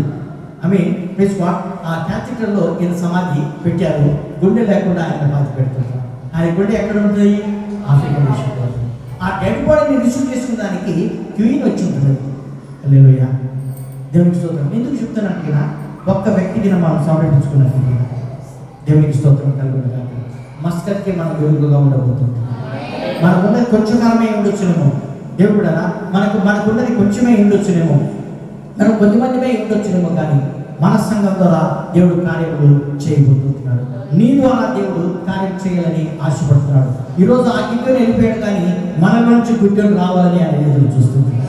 హల్లెలూయా, ప్రైజ్ గాడ్. ఆ విధంగా మనం సమర్పించుకున్నట్లయితే కదా, ప్రైజ్ గాడ్, నీ ద్వారా నా ద్వారా గొప్ప ఉద్యోగము ఆయన రగిలించాలని, మండించాలని, నీ ద్వారా మండించాలని, అందరూ కూడా మంట మండుకోవాలని చెప్పేసి ఆయన కోరుకుంటున్నాడు. అందరూ కూడా తల ఉంచుకొని చూస్తున్నాం. దేవుడికి స్తోత్రం. Hallelujah, thank you Jesus. Hallelujah, praise the Lord. అందరూ కూడా తల ఉంచి కలుస్తున్నాం.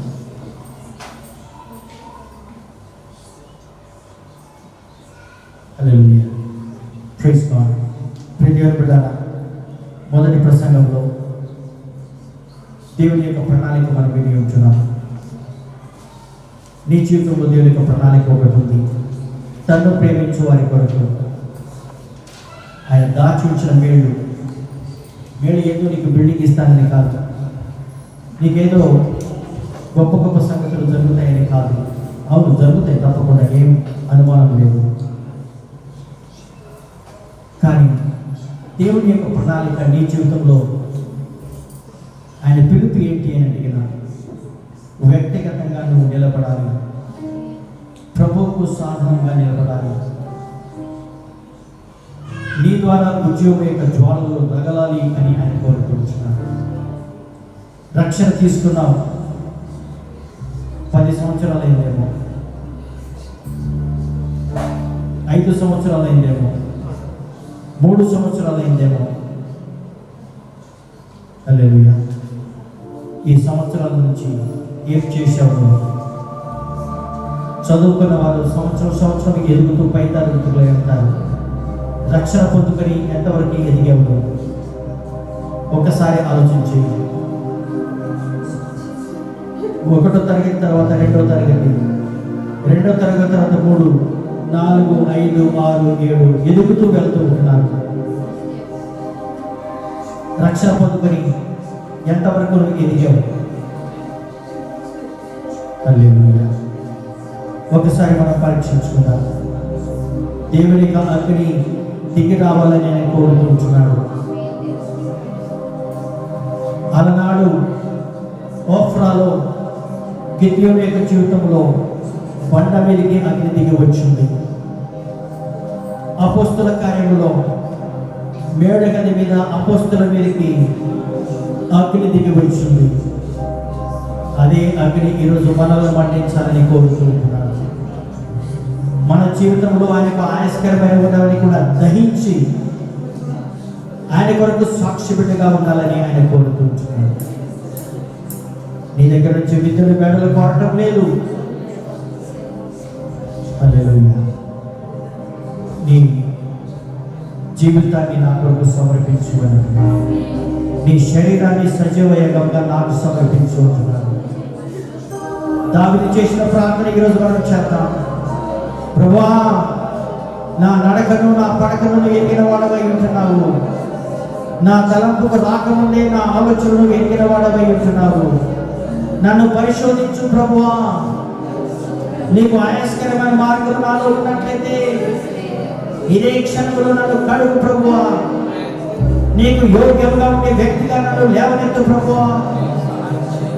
అడుగుదా ప్రభుని అడుగుదా ప్రభు. దేవుడు బిడ్డరా, దేవుడి సన్నిధిలో సమర్పించుకుందాం.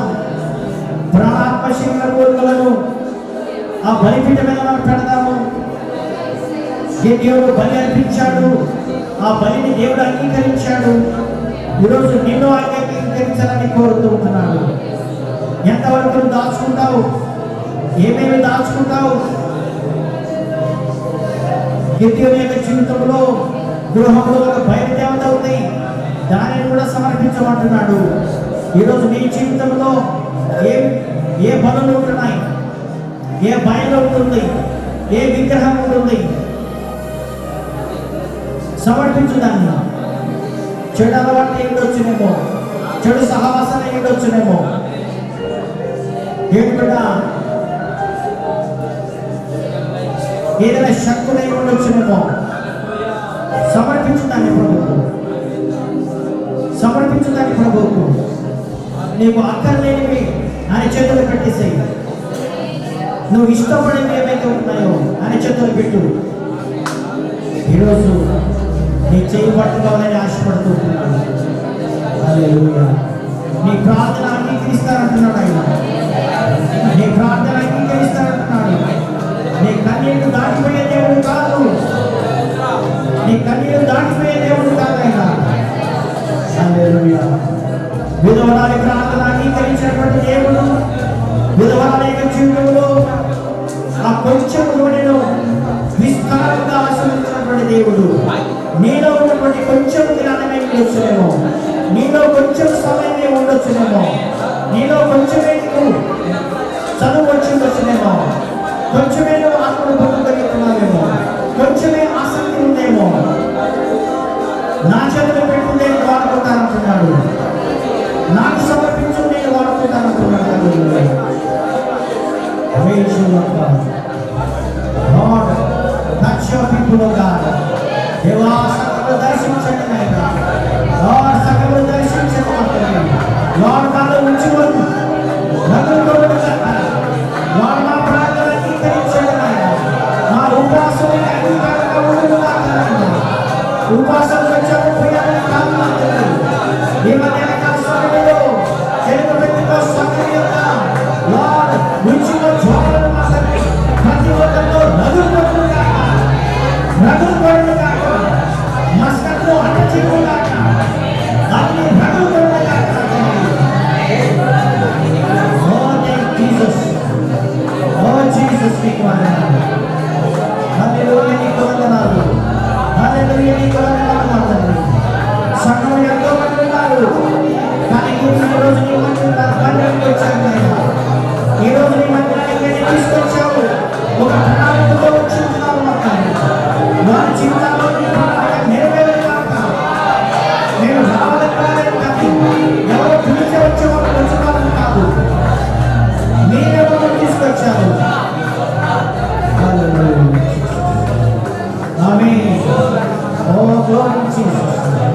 ఆమేన్. యేసు నామములో అందరికీ హల్లెలూయా. ప్రతి ఒక్కరి భాషలను తుడిచివేయండి. దుఃఖానికి ప్రతిగా పూర్ణమైన దయచేయండి. దుఃఖానికి సమాప్తమవుతారు కాక. వారి జీవితంలో ఉజ్జీవ జ్వాలతో పెరిగిన ఆత్మ కలిగిపోవడం కాక, బలహీనమైన ఆత్మ కొట్టివేయబడడం కాక, సైతాను కానీ వెరగొట్టబడడం కాక. నీ బిడ్డలు తండ్రి లార్డ్ స్వతంత్రంగా నిలబడే కృపను మీరు దయచేయండి. విద్యార్థులు ఏదైతే పాలు చేస్తున్నారో ఈరోజు విద్యార్థులు వధించబడుతున్నారు కాక, విద్యార్థులు ఓడిపోతున్నారు కాక. మా జీవితాలలో గిద్యోను బయటికి రానియకుండా ఏదైతే ఆత్మలు అణిచివేస్తున్నాయో, శక్తులు అణిచివేస్తున్నాయో, ఏదైతే పరిస్థితులు అణిచివేస్తున్నాయో, గిద్యోను బయటకు వచ్చడానికి అర్థం హల్లెలూయా. ప్రతి అనానుకూల పరిస్థితులను బట్టి, ప్రతికూల పరిస్థితులను యేసు నామములో లయం చేస్తున్నాము. యేసు నామములో